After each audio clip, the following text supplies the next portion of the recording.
કર્યા પછી થોડું મળશે ને તો એની મીઠાશ વધારે હશે ભાઈ. અને મફતમાં કદાચ તમને કરોડો મળી જશે, એની કિંમત તમે નહીં સમજી શકો, એનું મૂલ્ય નહીં આંકી શકો. એટલા માટે પ્રયત્ન, પુરુષાર્થ, મહેનત એ જીવનમાં ફળે છે. એનું દર્શન તમને હમણાં અહીંયા થયું. જો રાતના સૂતો નથી, ઊંઘમાં આમ છંદ બોલી રહ્યો છું. આખો જૈમિની ઋષિ બધા ભેગા થયા રાતના 12-1 વાગ્યા સુધી અમને સુવા નથી દીધા. આખું રિહર્સલ કર્યું ત્યાં, કઈ રીતે બોલવું વ્યાસપીઠ ઉપર. બહુ આનંદ. અમારે નવા કટારિયા કથા હતી, આખી 3-4 વર્ષ થયા. અને એ વખતે ભાગવતને પહેલી વાર વ્યાસપીઠ પર અમે બેસાડ્યો. એ ક્યારેક આ રીતે ખૂબ આનંદ. તમને બધાને ખ્યાલ આવે એટલા માટે. જો અમારા જૈમિની ઋષિ 4 દિવસ તમને કથા સંભળાવી, અંબાલાલભાઈએ 2 દિવસ આજે ભાગવતી વાણી સંભળાવી. બધાને ખ્યાલ આવે ને એને થોડોક અનુભવ મળે. કારણ કે એક પેઢી, એક પરંપરા તો તૈયાર કરવી પડશે ને અમારે. જો કારણ કે હવે આ દેહ ક્યારે ગુજરી જાય એની ખાતરી શું ભાઈ? જો એક ક્ષણની ખાતરી નથી આપણને, વર્ષોની ક્યાં વાત કરું છું. આપણા આચાર્યો લખે કે નિશ્વાસ એ નહીં વિશ્વાસ કદા વૃદ્ધો ભવિષ્યતિ કીર્તનિયમ અતો બાલ્યાદ હરેર નામયું કેવલમ. જો આ શરીરમાં ચાલતા શ્વાસ ક્યારે અટકી જશે, કોને વિશ્વાસ છે, કોનો ભરોસો છે કે આ શ્વાસ ક્યારે બંધ થઈ જાય? એટલા માટે કહ્યું કીર્તનિયમ અતો બાલ્યાદ હરેર નામયું કેવલમ. એટલા માટે બચપણથી જ હરિનામનું ભજન કરો, શિવ નામનું સ્મરણ કરો. છો ઘડપણમાં ગોવિંદ ગાસવા બરાબર નહીં. નાનપણથી જ ધર્મ અને સત્સંગનો રંગ જીવનને લાગવો જોઈએ. પણ આપણે ગાંઠ વાળીને બેઠા છીએ, ઘટપણમાં ગોવિંદ ગાશું મહારાજ, અમે ઘટપણમાં ગોવિંદ ગાશું. પૂછીએ પછી શું કરશો? તો કે કાળા ધોળા કરીને ખાશું મહારાજ, અમે ઘટપણમાં ગોવિંદ ગાશું. યુવાનીમાં કાળા ધોળા કરીને ખાશું, મોજ કરશું. અને ઘટપણ આવશે એટલે પછી રોજ મંદિરમાં રોજ માળા ફેરવશું. પણ એ ઘટપણમાં ગોવિંદ નહીં ગવાય ભાઈ. બચપણથી જ ધર્મનો રંગ જીવનને લાગવો જોઈએ, ભક્તિનો રંગ. આ જરૂરી છે. તો બાળકોને પહેલેથી ધર્મનું શિક્ષણ આપીએ છીએ. ભલે મેં હમણાં જ વિચારતા હતા કે અંગ્રેજી ભણાવવાની ના નથી, પણ એને ધર્મનું શિક્ષણ પણ સાથે આપજો. તો જ આપણી જે ધર્મની પરંપરા છે એ જળવાઈ રહેશે, સચવાઈ રહેશે. તો જ આપણી સંસ્કૃતિ એનું જતન થશે. ભલે ઇંગ્લિશ ભણાવો ઠીક છે, પણ એને થોડું સાથે લઈ જાઓ. આ રીતે તમે જ્યાં પણ મહારાજ સાહેબને વંદન કરવા જાઓ કે ક્યાંય પણ આ સત્સંગની સભામાં જાઓ, સાથે લઈ જાઓ. એને ખ્યાલ આવે, થોડો એને પણ થોડો રંગ લાગે. અને જેવો સંગ આપણે કરીએ એવો રંગ જીવનને લાગતો હોય છે. આજે સત્સંગ જે છે એની ઘણી અદ્ભુત શક્તિ છે. એટલે કહ્યું કે જેટલો થાય એટલે જીવનમાં કોઈ સાધુ પુરુષ, કોઈ સંત પુરુષ, કોઈ મહાપુરુષ, કોઈ ભગવદીય પુરુષ એનો સંગ કરી લઈએ. સંતોનો સંગ કરો, જીવનમાં રંગ ભરો. સંતોનો સંગ કરો, જીવનમાં રંગ ભરો. સંતોનો સંગ કરો, જીવનમાં રંગ ભરો. સંતોનો સંગ કરો, જીવનમાં રંગ ભરો. ભક્તિ અખંડ કરી લો, જાઉં કૈલાસમાં. ભક્તિ અખંડ કરી લો, જાઉં કૈલાસમાં. ભક્તિ અખંડ કરી લો, જાઉં કૈલાસમાં. ભક્તિ અખંડ કરી લો, જાઉં કૈલાસમાં. સ્નેહ થકી શિવ ભજી લો, જાઉં કૈલાસમાં. સ્નેહ થકી શિવ ભજી લો, જાઉં કૈલાસમાં. આળસને ઊંઘત જીતો, જાઉં કૈલાસમાં. હે આળસને ઊંઘત જીજો, જાઉં કૈલાસમાં. સ્નેહ થકી શિવ ભજી લો, જાઉં કૈલાસમાં. સ્નેહ થકી શિવ ભજી લો, જાઉં કૈલાસમાં. જાઉં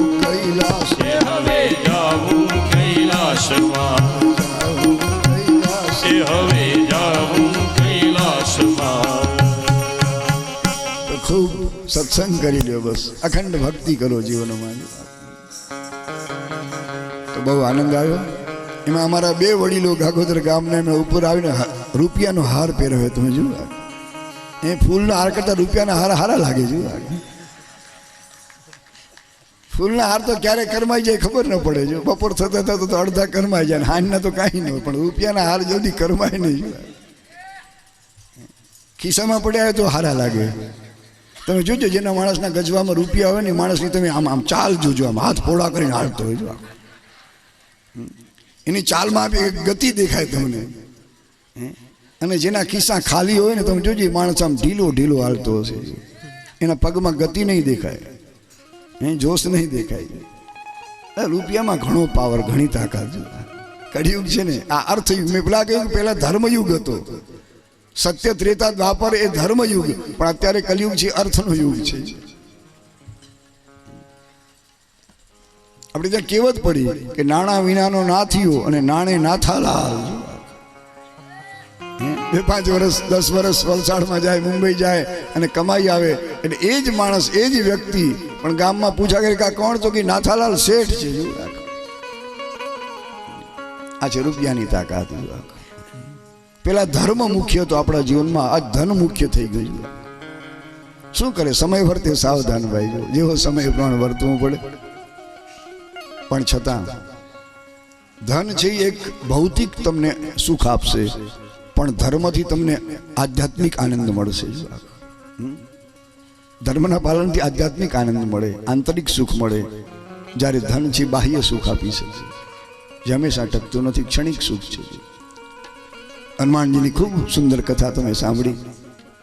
રામ સેવક, રામ ભક્ત, રામ પ્રિય હનુમાનજી. આખી જિંદગી એમણે ભગવાન સીતારામની સેવા જ કરી છે. હું શેઠ બનું આવી ઝંખના, આવી અપેક્ષા એમણે ક્યારેય રાખી નથી. જીવનભર સેવક બનીને રહ્યા. અને સેવાની તમે તાકાત જુઓ કે ભગવાન રામ સ્વધામ ગયા, પણ હનુમાનજી ધરતીમાં જ રહ્યા છે આજ સુધી. અમર અવતાર છે, ચિરંજીવ છે. આપણે ત્યાં 7 ચિરંજીવ આપણા ભારતના, એમાં હનુમાનજીનું પણ નામ છે. અશ્વત્થામા બલિર્વ્યાસો હનુમાંસ વિભીષણ કૃપા પરશુરામશ્ચ સપ્તૈતે ચિરજીવિનઃ.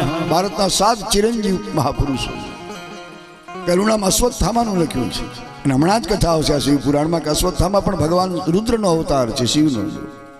દ્રોણાચાર્ય પરમ શિવ ભક્ત હતા અને દ્રોણાચાર્ય ખૂબ જિંદગીભર શિવનું પૂજન કરી પ્રભુ પાસે માગણી કરી, મહારાજ આપણા જેવો કોઈ પુત્ર મળે કે જે અવિનાશી હોય, અજર અમર હોય.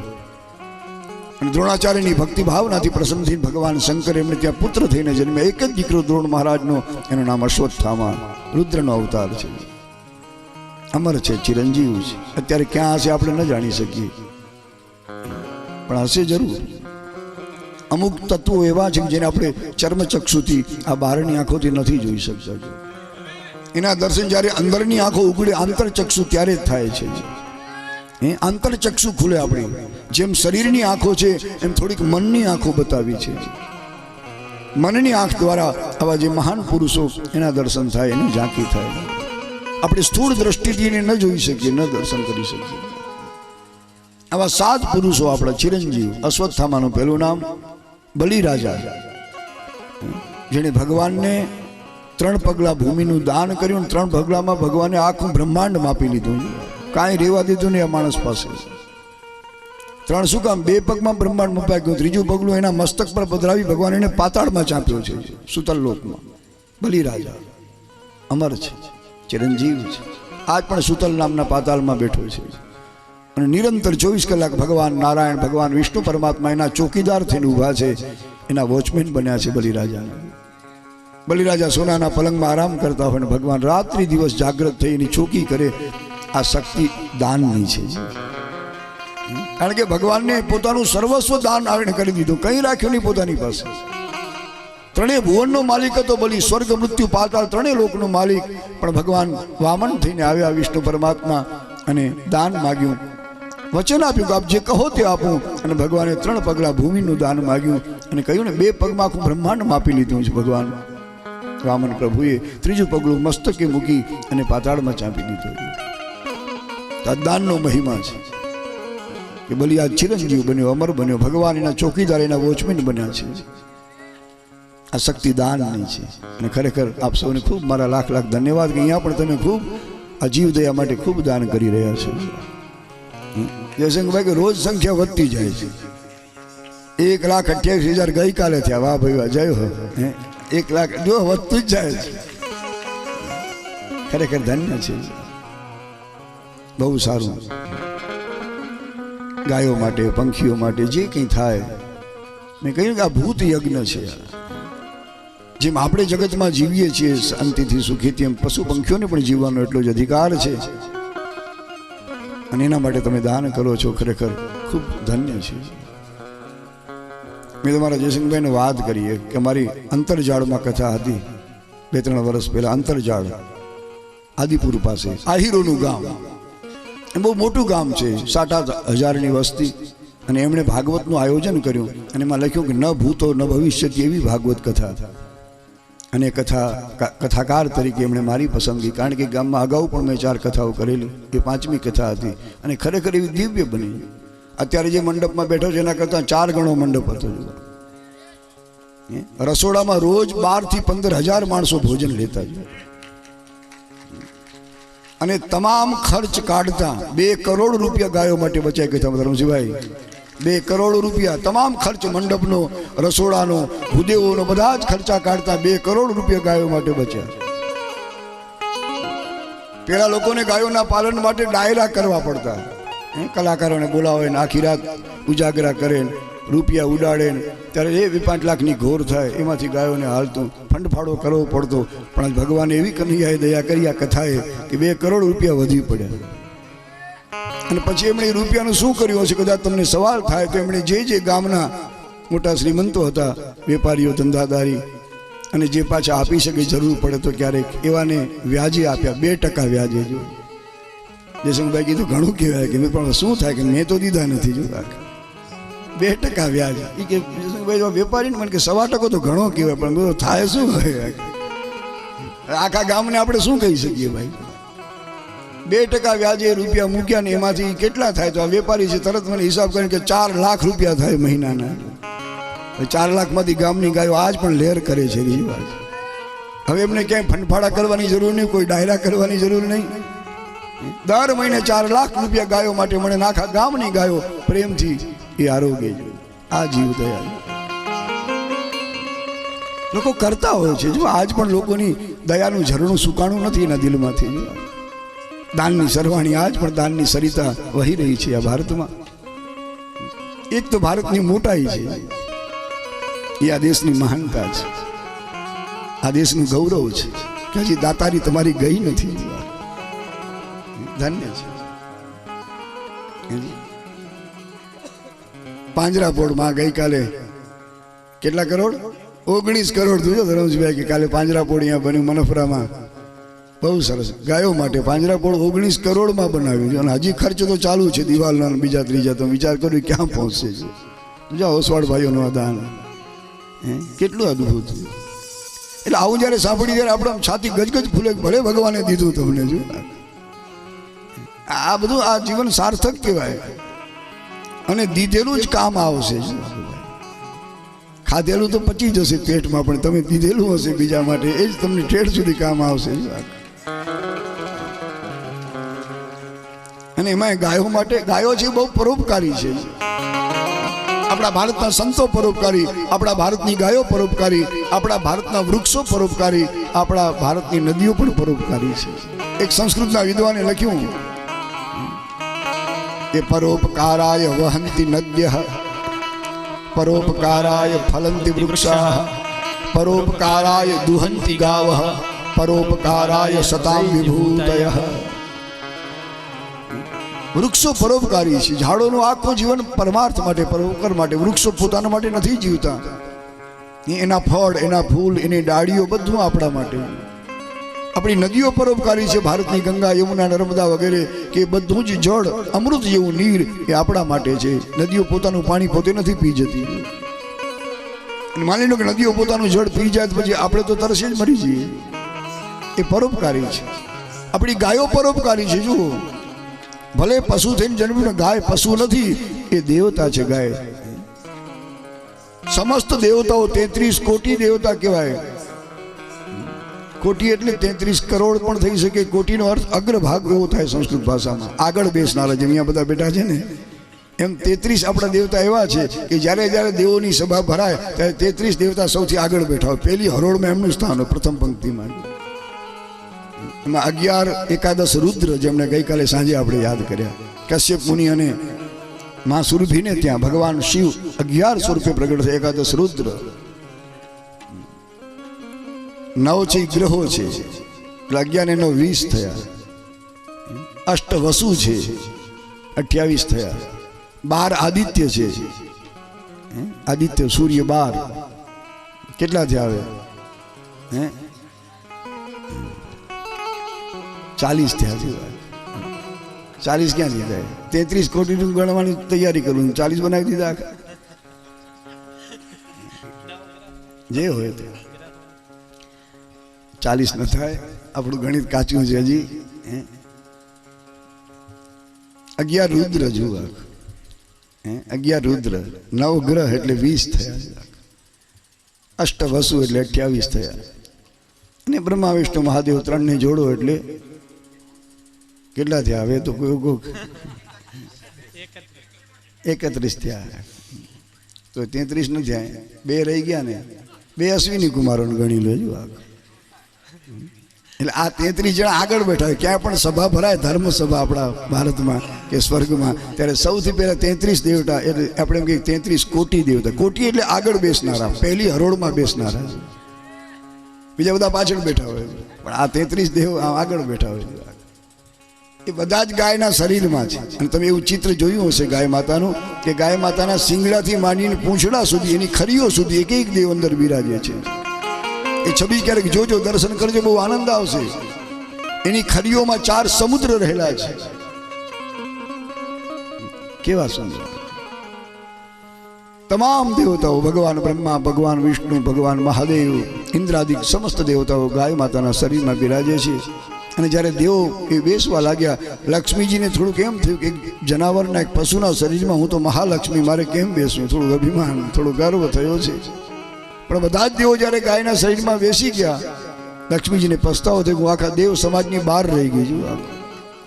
હું નાથ બહાર રહી ગઈ, સમાજની બહાર. દેવો બધા જ વિરાજિત થયા ગાયના શ્રીઅંગમાં, હું જ રહી ગઈ. દોડી છે ભગવાનની વિનંતી કરી, નાથ મને પણ ક્યાંક સ્થાન આપો. ભગવાન કે હવે તો છે શિંગડાથી પૂંછડા સુધી બધું જ સ્થાન ભરાઈ ગયું, કોઈ જગ્યા રહી જ નથી. આપણે મને ક્યાંક તો રહેવા દો પ્રભુ, કઈ કૃપા કરો. નારાયણ ભગવાને કહ્યું, હે લક્ષ્મીજી, આ ગાયના છાણમાં તમે રહેજો. અને ત્યારથી ગોબરમાં, ગોમયમાં, ગાયના છાણમાં લક્ષ્મીજીનો વાસ છે. આચાર્ય લખ્યું કે ગોમયે વસતે લક્ષ્મી પવિત્રા સર્વ મંગલા, બધાનું મંગલ કરનારી પવિત્ર શક્તિ માં લક્ષ્મીનું સ્થાન ગાયના ગોબરમાં છે, છાણમાં છે. આપણી જૂની માતાઓ છાણ ભેડું કરવા જતી, કઈ ગાંડી નહોતી. જો આજે ગામડામાં તમે જુઓ તો સવારના છબૈયા લઈને નીકળી પડે. ગાયો ભેંસો છૂટે એટલે એ જે કંઈ છાણ હોય એ ભેગું કરે, એનું ખાતર બનાવે, ખાતરને ખેતરમાં નાખે, અને ખેતરમાં બહુ સારો પાક થાય છે. આ લક્ષ્મી ખેતરમાં તમને લાખોનો લાભ થાય. ગાયનું છાણિયા ખાતરમાં ઘણી તાકાત છે. ઓલું જે યુરિયા છે અંગ્રેજી ખાતર, એ તો જમીનને બાળી નાખે છે, રસકસ વગરની કરી નાખે છે. એક વખત એવો આવશે કે આવા જો અંગ્રેજી વિલાયતી ખાતર વાપરશો તો જમીનમાં તમે ગમે એટલા મોંઘા ભાવના બીજ વાવશો, ગમે એટલું પાણી પાશો, કાંઈ ઉગશે નહીં, કાંઈ થશે નહીં. એટલે ગાય માતાના છાણમાંથી બનેલું ખાતર વાપરીએ. ખેડૂત ભાઈઓને ખાસ વિનંતી અહીંથી એક નમ્ર અપીલ, લક્ષ્મી એમાં બિરાજે છે, ઘણો એનાથી લાભ થાય. ગૌમૂત્ર, ગાયનું છાણ, એમાં લક્ષ્મીજીનો વાસ છે. એટલે મેં કહ્યું ને કે પેલા આપણા ઘર આપણે ગાયના ગોબરથી લીપતા જ, ગાયનું છાણ, માટી બધું ભેગી કરીને કેટલી મહેનત બહેનો કરતા. પણ હવે જમાનો સુધરી ગયો, વિજ્ઞાન આગળ વધ્યું. મેં તો કહ્યું ને કે આરીસા જેવી ઓલી બધી આવે છે લાદીઓ, બધી સ્પટી, કે આરીસાની જરૂર નહીં, હરતા ફરતા મોઢા દેખાય તમારા સામે. તો ગાય પરોપકારી છે. આપણી નદીઓ પરોપકારી, આપણા ભારતના સાધુ સંતો પરોપકારી, આપણા વૃક્ષો પરોપકારી. અને પરોપકાર એ પરમ ધર્મ છે, એના જેવો કોઈ ધર્મ નથી. પરહિત બીજાનું ભલું કરવું, બીજાનો ઉપકાર કરવો એ મોટો ધર્મ છે, અને બીજાને પીડા પહોંચાડવી એ મોટું પાપ છે. આપણે ત્યાં પરહિત સરીસ ધર્મ નહીં ભાઈ, અને પર પીડા સમ નહીં અઘમાઈ. મનથી, વચનથી, કાયાથી કોઈને પીડા ન પહોંચાડવી. થઈ શકે તો એના પર ઉપકાર કરવો, થોડી કરુણા વરસાવી એના ઉપર. તો પરમાત્મા તો કરુણાના સાગર છે. આપણે થોડી ઘણી પણ દયા દેખાડશું, કરુણા વરસાવશું, તો પરમાત્મા તો એના બારે મેઘ કરુણાના આપણા ઉપર ખાંગા થશે. હંમેશા એની કૃપા વરસતી રહેશે આપણા ઉપર. પણ થોડીક દયા, થોડીક કરુણા આપણે પણ દિલમાં રાખવી પડે. તો આ બધા પરોપકારી જીવો છે. સૌરાષ્ટ્રના ભક્ત કવિ કાગ બાપુએ એક સુંદર ભજન આપણા માટે લખ્યું, એમાં બધાને યાદ કર્યા છે. ગાય માટે એમણે લખ્યું કે આ ગાય માતા આખો દિવસ એક એક વગડામાં વનમાં રજડતી હોય, ફરતી હોય, જે લુખા સૂકા ઘાસ મળે ત્રણકડા ખાતી હોય, અને સાંજના આવી તમને કેટલું મીઠું મધુર અમૃત જેવું દૂધ આપે. તમને ભલે પેટ પૂરતું તમે નાખો કે ન નાખો તોય એ અમૃત જેવું દૂધ આપે છે. કેટલો પરોપકારી જીવ છે. વનમાં રજડતી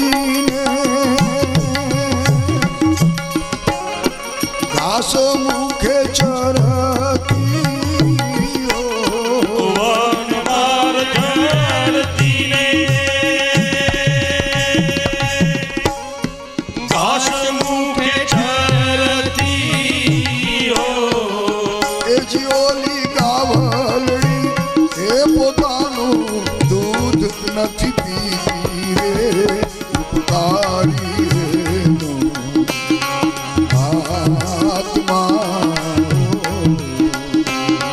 હે જીઓલી ગાવલડી હે પોતાના દૂધ નથી પીરે, ઉપકારી એનો આત્મા હોરી. ફૂલ્યા છાડવા એ પોતાના ફળ નથી ખાતા રે, ઉપકારી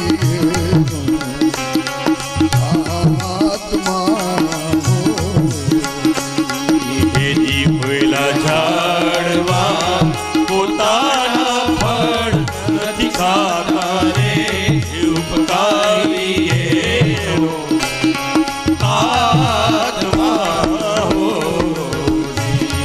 હે ઉપકારી એનો આત્મા. હે ઉપકારી એનો આત્મા હોરી. છેલ્લી કડીમાં કવિ કાગ લખે, કાગ કેક બ્રાહ્મણ ભાડ્યો,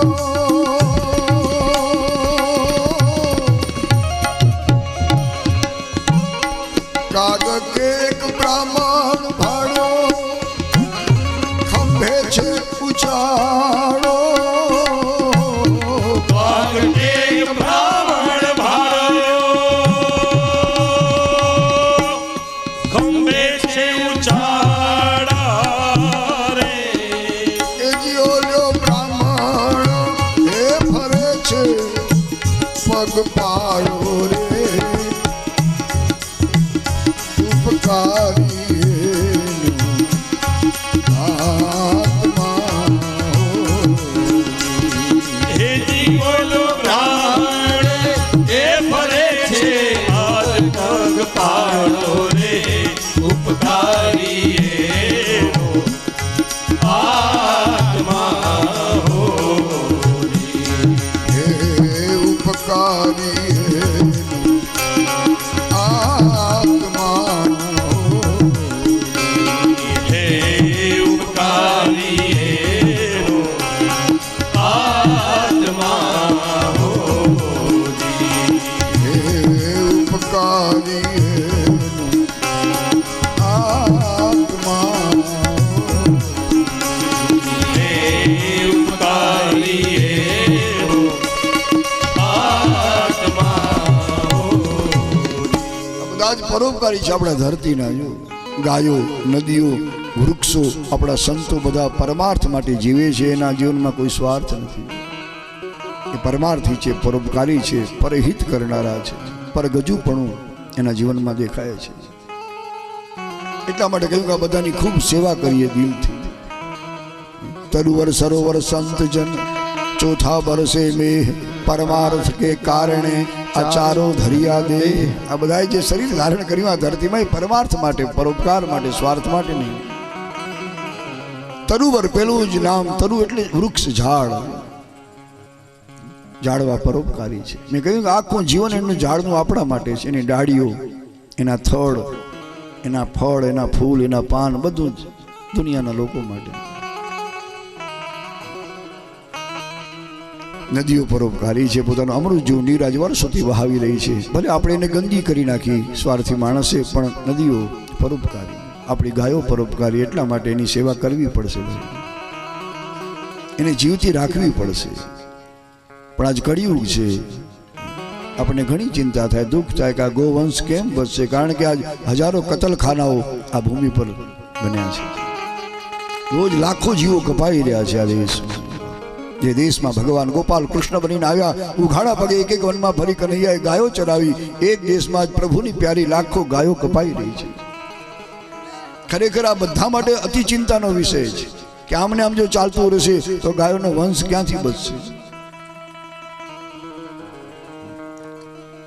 આ જરૂરી છે ગાયોની સેવામાં, અને ત્યારે જ બચશે જ્યારે તમે આ રીતે યોગદાન આપશો ઉદાર બનીને. તો બહુ સારું અહીંયા દાન થઈ રહ્યું છે. દિવસે દિવસે દાનની સંખ્યા વધતી જાય છે. બહુ આનંદ છે. સૌને ધન્યવાદ છે.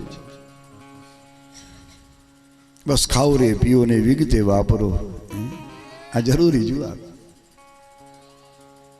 તો ભગવાન મહાકાલની આ મહાદેવની સુંદર કથા શિવ પુરાણ સાંભળી રહ્યા છો. સતરુદ્રીય સંહિતા, જેમાં ભગવાન શિવના 100 સ્વરૂપને, અવતારોને યાદ કર્યા છે.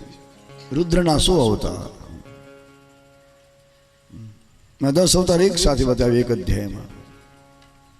જેમ ભગવાન હરિના 10 અવતાર છે, મત્સ્ય, કુર્મ, વરાહ, નૃસિંહ, વામન, ભગવાન પરશુરામ, ભગવાન રામ, ભગવાન કૃષ્ણ, ભગવાન બુદ્ધ અને કલ્કી નારાયણ, 10 અવતાર હરિના. એમ શિવના પણ 10 અવતાર બતાવ્યા છે.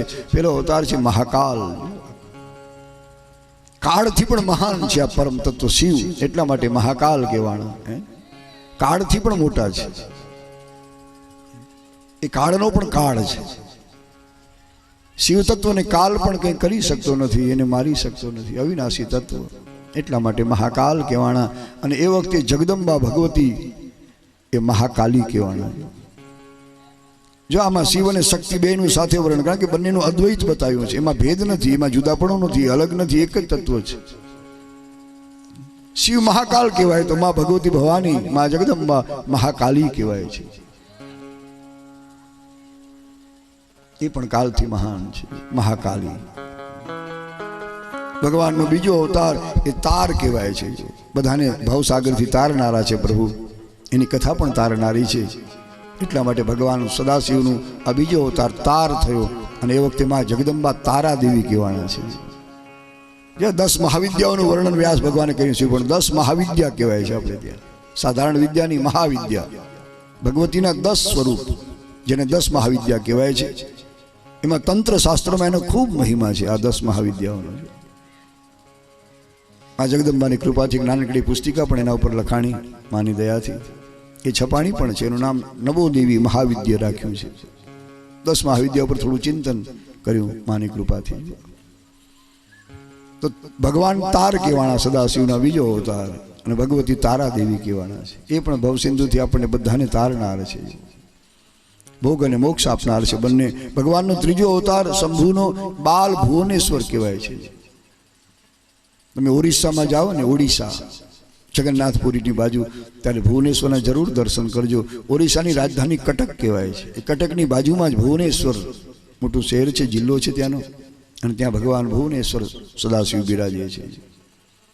આખા ભુવનના ઈશ્વર છે, માલિક છે ભગવાન શિવ. 14 ભુવન છે, આપણે ત્યાં 14 ભુવન કહેવાય. જ્યાં આપણે ધરતી પર બેઠા છીએ એને ભૂલોક કહેવાય છે. ભૂ એટલે પૃથ્વી, ધરતી. ભલે આપણે નાના બાળકને ભૂ એટલે પાણી શીખવાડતો, પણ ભૂ એટલે પાણી નહીં, ભૂ એટલે ધરતી થાય. એનાથી ઉપર અંતરિક્ષ, જ્યાં પક્ષીઓ ઉડે છે, વિમાનો આપણા ઉડે છે, એને ભૂવર લોક કહેવાય, અંતરિક્ષ લોક. એનાથી ઉપર છે સ્વર્ગલોક, જ્યાં સુધી આપણા વિમાન ત્યાં સુધી નથી પહોંચી શકતા. સ્વર્ગ સુધી વિમાન ન પહોંચે, અને જો એનાથી ઉપર પહોંચાડવા જાઓ તો પછી આપણે સ્વર્ગવાસી થઈ જઈએ. વિમાન ઘણા ગોત્યા નથી જડતા, વિમાન પણ ગાયબ થઈ જાય ને બેહનારા ગાયબ છે. એટલે ભૂરલોક જે અંતરિક્ષ એમાં જ વિમાન ઉડે છે, એનાથી ઉપર તમે વિમાનને ન લઈ જઈ શકો, નહીંતર બધા ગાયબ થઈ જાય, બેસનારા ગાયબ ને વિમાને ગાયબ. સ્વર્ગલોક સુધી આપણે વિમાન નથી જઈ શકતા, નહીંતર આપણો સ્વર્ગવાસ થઈ જાય. અને જ્યાં જ્યાં આચાર્યો સંતો અનુભવ કરીને લખે કે જ્યાં જ્યાં માન શબ્દ લાગ્યો છે ત્યાં તકલીફ ઊભી થઈ છે જીવનમાં. માન, સન્માન, અપમાન, વિમાન, જ્યાં જ્યાં માન શબ્દ લાગ્યો ત્યાં કંઈ ને કંઈ તકલીફો છે. પાંચમા છે મહેમાન, એમાંય મુશ્કેલી ઊભી થાય. એક શેઠને આંગણે મહેમાન આવ્યા છે, 1.5 મહિનો રોકાણ, આખું ઉનાળાનું વેકેશન ગાળ્યું. જો ઘરવાળા કંટાળી ગયા પતિ પત્ની, અરે આ મહેમાનને હવે કેમ કહેવાય કે તમે હવે ભલાથીને પધારો, ઘર ભેળા થાવ. 1.5 મહિનો રોકાણ. પછી પતિ પત્નીએ ચાલાકી કરી, તિજોરી ખોલીનો દસ્તાવેજ કાઢ્યો અને માંડ્યા બે જોવા. એટલે મહેમાને પૂછ્યું કે તમે આ શું કરો છો? કે દસ્તાવેજ છે. પણ અત્યારે દસ્તાવેજની શું જરૂર પડી? તો તમે જોયું છે કે ઘર તમારું છે કે અમારું? જોવા ભૂલથી અમે તમારે ત્યાં નથી આવી ગયા ને. આવા મહેમાન જવાનું નામ ન લે. એટલે જ્યાં જ્યાં માન શબ્દ લાખ્યો છે ત્યાં અનેક મુશ્કેલીઓ આવે છે. એટલે બધાથી સાવધાન રહીએ. ભગવાનનો આ ત્રીજો અવતાર બાલ ભુવનેશ્વર, અને માં જગદંબા ભુવનેશ્વરી કહેવાય છે. તો ભૂરલોક, ભુવરલોક, એના ઉપર સ્વર્ગલોક, પછી મહરલોક, પછી જનલોક, પછી તપલોક, અને 7મો છે સત્યલોક. ભૂલોકથી માંડી સત્યલોક સુધી 7 લોક ઉપરના, અને આ ધરતી જ નીચે પણ 7 પાતાલ, જે આગળ નામ સંભળાવી ગયું, અતલ, વિતલ, સુતલ, તલાતલ, રસાતલ, મહાતલ અને પાતાલ. આ 7 ખંડ ધરતી નીચે છે. આ 14 ભુવન કહેવાય. એ 14 ભુવનના માલિક આપણે નથી, પરમાત્મા શિવ છે. એટલા માટે ભગવાનનું નામ પડ્યું ભુવનેશ્વર. બોલીએ ભુવનેશ્વર મહાદેવ કી જય. અને માં જગદંબા, માં ભગવતીએ ભુવનેશ્વરી કહેવાના છે. બોલીએ ભુવનેશ્વરી માત કી જય. તમે ક્યારેક સૌરાષ્ટ્રની યાત્રા કરવા જાઓ ને તો ગોંડલમાં જરૂર જાજો. ગોંડલમાં ભગવતી ભુવનેશ્વરનું દિવ્ય મંદિર છે, દિવ્ય સ્વરૂપ છે માનું. સાંજના આરતી થાય ને તો ઉપર જે છત્ર છે મોટું, આમ પોતાની રીતે ફરે, આમ દીવાઓની જ્યોતથી. હવે અદભુત ભુવનેશ્વરીમાં ગોંડલમાં બિરાજે છે. આમ તેનું મૂળ ધામ મણિદ્વીપ ધામ છે મા જગદંબા. મણિદ્વીપ જે સૌથી ઉપર, શિવલોકથી પણ ઉપર. દેવી ભાગવતમાં વર્ણન કર્યું છે, ઘણા અધ્યાય લીધા છે એના માટે, કે આખો સુધા સમુદ્ર છે, અમૃતનો દરિયો ભર્યો છે. સુધા સમુદ્ર, એના મધ્યમાં મણિઓનો દ્વીપ છે, આખો બેટ મણીથી બનેલો, પથ્થરનો નહીં. અને એના 18 તો કિલ્લાઓ છે મોટા મોટા. અને એમાં સૌથી છેલ્લે માં જગદંબાનું જે દિવ્ય ભવન, એનું નામ છે મણિદ્વીપ ધામ. ચિંતામણી ભવન કહેવાય એને. ચિંતામણીનું બનેલું આખું ભવન છે. એમાં ભુવનેશ્વરી કહેવાય છે, કારણ કે 14 ભુવનની એ સ્વામીની છે, માં છે. એટલા માટે ભગવાન ભુવનેશ્વર કહેવાના, જગદંબા ભુવનેશ્વરી કહેવાના છે. ભગવાનનો ચોથો અવતાર એ શ્રી વિદ્યેશ્વર ષોડશ છે. વિદ્યાઓના અધિપતિ શિવ છે. આગળ આપણે સાંભળી ગયા એ શિવ શ્રી વિદ્યેશ્વર ષોડશ આ ચોથો અવતાર છે. અને માં ભગવતી જગદંબા શ્રી વિદ્યા ષોડશી કહેવાય છે. ભક્તોને સુખ આપનાર છે. 5મો અવતાર ભગવાન શંકરનો ભૈરવ છે, જેને આગળ સાંભળી ગયા આપણે ગઈકાલે. ભૈરવ, કાળ ભૈરવ, બટુક ભૈરવ વગેરે. અને માં જગદંબા ભૈરવી કહેવાય છે. સંગીતના રાગોમાં પણ એક રાગ ભૈરવી છે. આ ભગવતીના નામ પરથી આ રાગનું નામ પડ્યું છે. જ્યારે ભજન કીર્તન પૂરા થાય ને સૌથી છેલ્લે ભૈરવી થાય, પછી બધા આખી સભા બરખાસ્ત થાય, સંગીતનું આગળ પૂરું થાય, મહેફિલ. ભૈરવી રાગ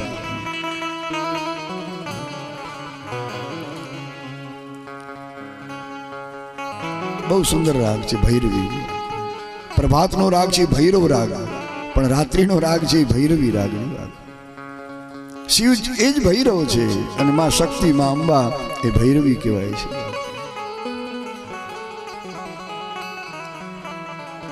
ત્યાર પછી એ ઈચ્છિત ફળ આપનાર અવતાર છે. ભગવાનનો જે 6થો અવતાર છે એ છિન્ન મસ્તક કહેવાય છે. માં જગદંબા છિન્ન મસ્તકા કહેવાય છે. પોતાનું જ મસ્તક કાપીને માં ભગવતી હાથમાં લીધું, છીન મસ્તક. અને છતાં એ મરે નહીં, કારણ કે તો અવિનાશી તત્વ છે, નિત્ય તત્વ છે, એનું મૃત્યુ ન થાય ક્યારે. જયા વિજયા નામની સખીઓએ ભગવતીને વિનંતી કરી કે મારી બહુ ભૂખ લાગી છે, બપોર થઈ ગયો છે, 12 વાગવાની તૈયારી છે, અતિશય ભૂખ. અને કથા એવી છે કે માં ભગવતી જયા વિજયા નામની સખીઓને તૃપ્ત કરવા માટે પોતાનું જ મસ્તક છેદી એને હાથમાં લીધું અને એમાંથી જે રુધિરની ધારાઓ નીકળી એનું પાન કરાવી બધાને તૃપ્ત કર્યા છે. માં છે જગદંબા ભવાની, છિન્ન મસ્તકા કહેવાય. ભગવાનનો 7મો અવતાર એ ધૂમવાન છે અને આ અવતારમાં માં જગદંબા ભગવતી ધૂમાવતી કહેવાના છે. ભગવાનનો 8મો અવતાર બગલામુખ અવતાર કહેવાય છે. શિવનો માં જગદંબા ભગવતી બગલામુખી કહેવાય છે. આ તંત્ર શાસ્ત્રમાં આ 10 મહાવિદ્યાઓનું અતિ મહત્વ, અતિશય. જે તંત્રના જે જાણનારા છે, તંત્ર પ્રેમીઓ, એ મહાવિદ્યાની ખૂબ ઉપાસના કરતા હોય છે. ભગવાન શિવ બગલામુખ, જગદંબા ભગવતી બગલામુખી કહેવાના છે. ત્યાર પછી ભગવાનનો જે 9મો અવતાર છે એ પણ બહુ દિવ્ય છે, માતંગ નામનો. માં ભગવતી માતંગી કહેવાના છે. ભગવાન શિવનો 10મો અવતાર કમલ કહેવાય છે અને માં જગદંબા કમલા દેવી કહેવાના. લક્ષ્મીજીનું સ્વરૂપ કમલા. કારણ કે લક્ષ્મીજીને જ્યારે તમે જુઓ ત્યારે કમલમાં બિરાજમાન છે. ભગવાન શિવ પણ કમલાસને બેઠા છે, એટલા માટે કમલ અવતાર જગદંબા ભગવતી કમલા કહેવાના. તો આવા 10 અવતારનું વર્ણન શિવ પુરાણે કર્યું છે. 10 મહાવિદ્યાઓનું દર્શન એનું વર્ણન કર્યું છે. દુર્વાસા મુનિની કથા આવી, હનુમાનજી મહારાજની કથા તમે સાંભળી, જેણે જીવનભર રામ સેવા કરી છે. હનુમાનજી એવો સેવક કોઈ થયો નથી ને હવે પછી થવાનો નથી. જો ન ભૂતો ન ભવિષ્ય. સેવકો ઘણા થયા આજ સુધી જગતમાં, હનુમાનજી જેવી સેવા કોઈએ કરી નથી. એમણે જે સેવા કરી એ નિષ્કામ બનીને કરી, નિરપેક્ષ ભાવથી કરી છે. કોઈ ઈચ્છા નહીં, કોઈ અપેક્ષા નહીં, કોઈ તૃષ્ણા નહીં, કોઈ લાલસા નહીં કે ભગવાન પાસેથી મને કંઈક મળે. હમણાં તમે ભાગવત સંભળાયું ને, કોલે ભગવતીએ રત્નનો હાર આપ્યો, બધો તોડી નાખ્યો છે એમણે. મુખમાં એક જે રત્ન રાખી પોતાના તીક્ષ્ણ દાંત દ્વારા તોડી ફોડીને ફેંકી દીધા છે. કોઈ અપેક્ષા જ નથી એમને મને કંઈક મળે પ્રભુ પાસે. જિંદગીભર સેવા કરી સીતારામની, પણ અપેક્ષા વગર નિરપેક્ષ બનીને કરી છે.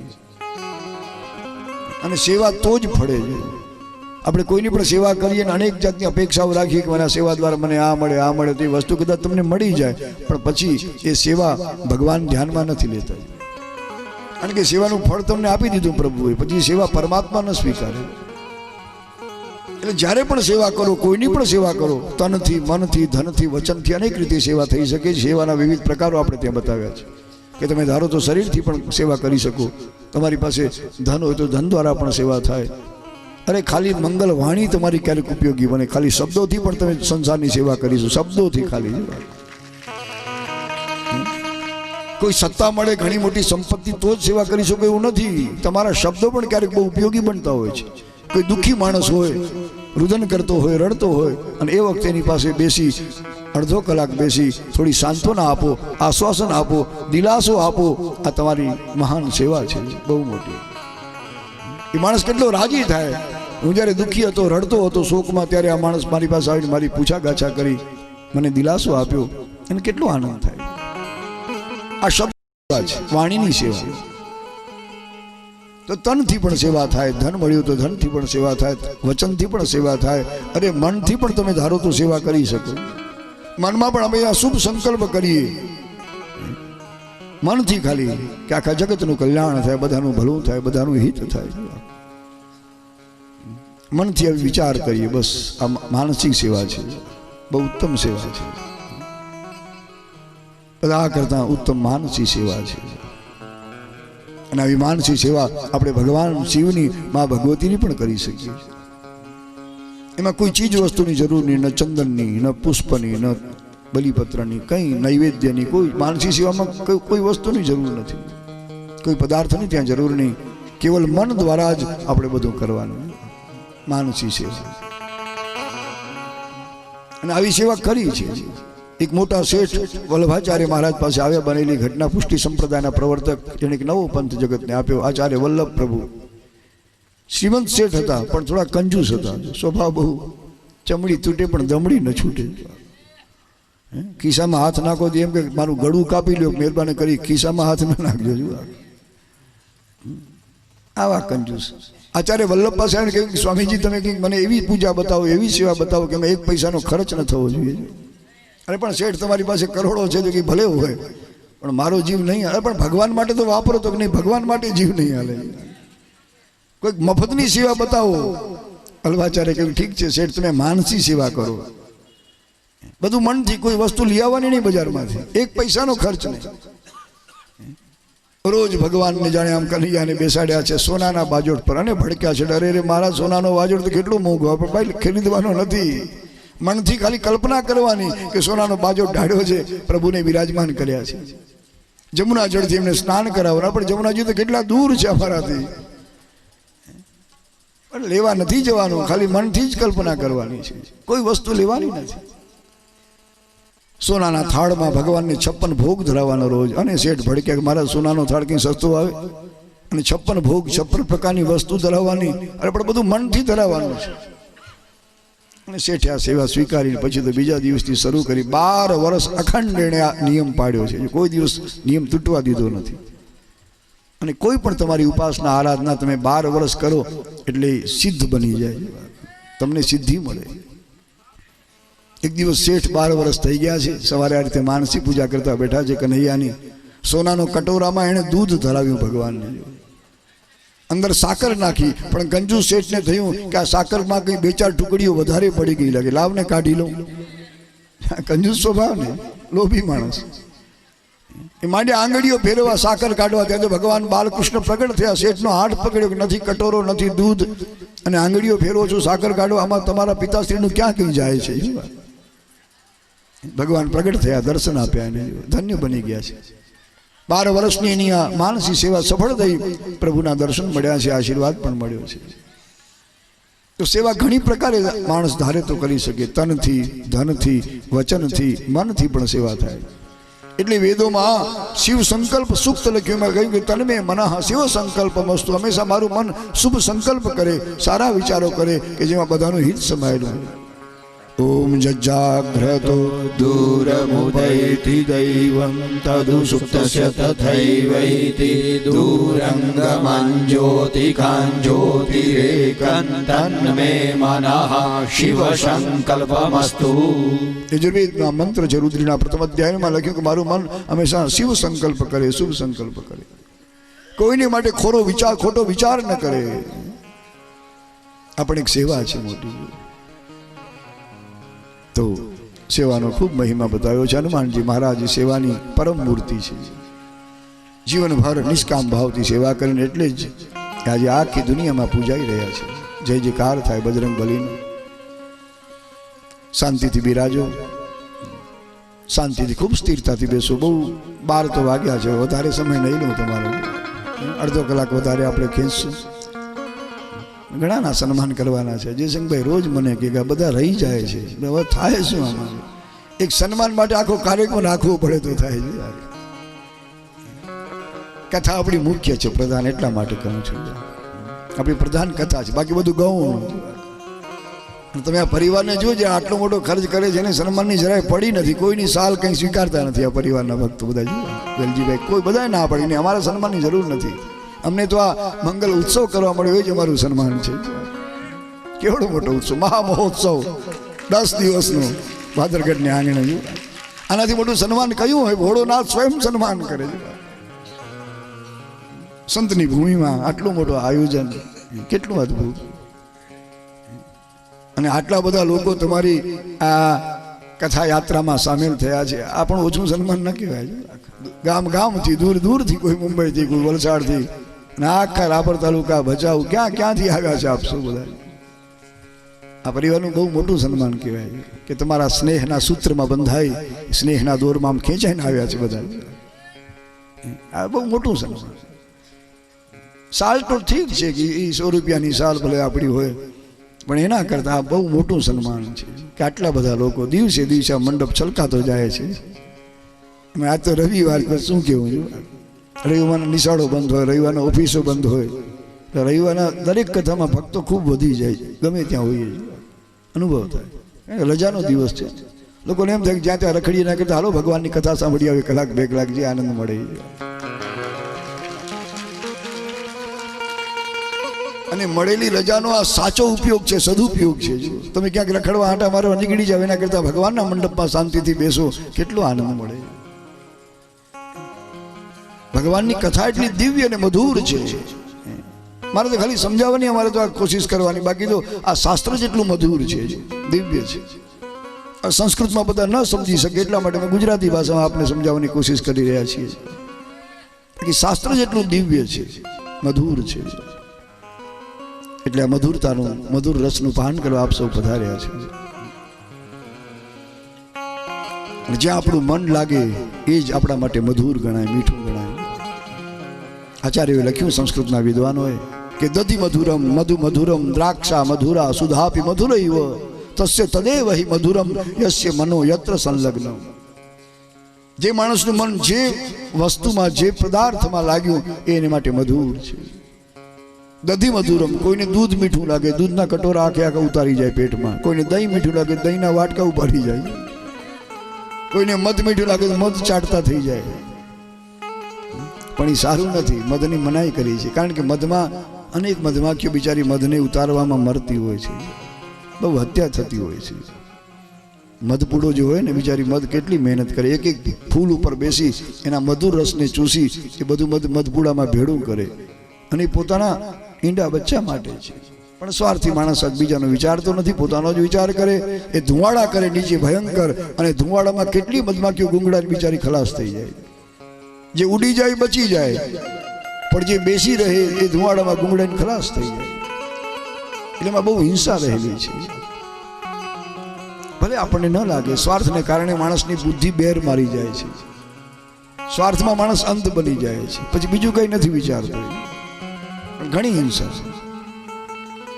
ઘણા એ મધ ચાટતા હોય, ઘણાને દ્રાક્ષા મધુરા, દ્રાક્ષા સૌ મધીરા મીઠી લાગે છે. લે આ બાટલીઓ ગટગટાવીને ગાંડાથી ફરતા હોય, મન પડે ત્યાં આચડાતા હોય, મન ભાવે બોલતા હોય. દ્રાક્ષા મધુરા સુધા બી મધુર, એવા કોઈને અમૃત મધુર લાગે. એટલે કવિએ લખ્યું, તસ્ય તદેવ હિ મધુરમ યસ્ય મનો યત્ર સંલગ્નમ. જે માણસનું મન જ્યાં લાગ્યું એને માટે મધુર છે. આજ ભગવાનની કથા આપણને બહુ મીઠી લાગે છે, મધુર, એટલે જ આપણે શાંતિથી બેઠા છીએ. અને આ તમારું બહુ મોટું તપ છે, મોટું તપ કહેવાય છે. મિત્ર, આ રીતે ઘરે કોઈ દી બેઠા છો શાંતિથી, સાચું કહેજો. ઘરમાં માણસ પગ વાળીને બેહતો નથી. ઓરડામાંથી ઓસરીમાં, ઓસરીમાંથી આંગણામાં, ઘડી કોઈ બાર આંટો મારી આવે ને શેરીમાં કોણ નીકળ્યું કોણ ગયું, પણ તું રહેવા દેજો. આ મોબાઈલમાં કાં તો જો બેઠો આંખી ખોલીને સતત માણસ. પણ અહીંયા તમે બધું જ મૂકીને બેઠા છો. આ મોટું તપ છે તમારું.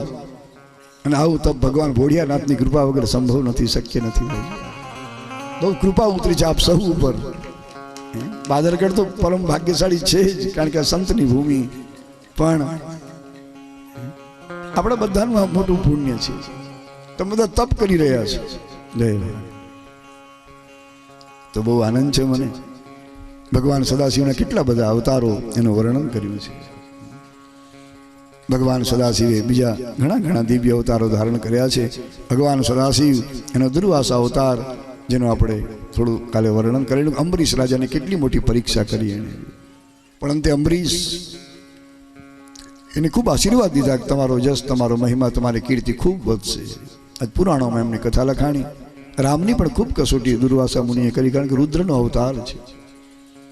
ભગવાન રામને કાળ પુરુષ મળવા આવ્યા છે, સાક્ષાત કાળ, કે હવે આ લીલા પૂરી કરો, સ્વધામ પધારો. બેની મીટિંગ ચાલે છે ગુપ્ત.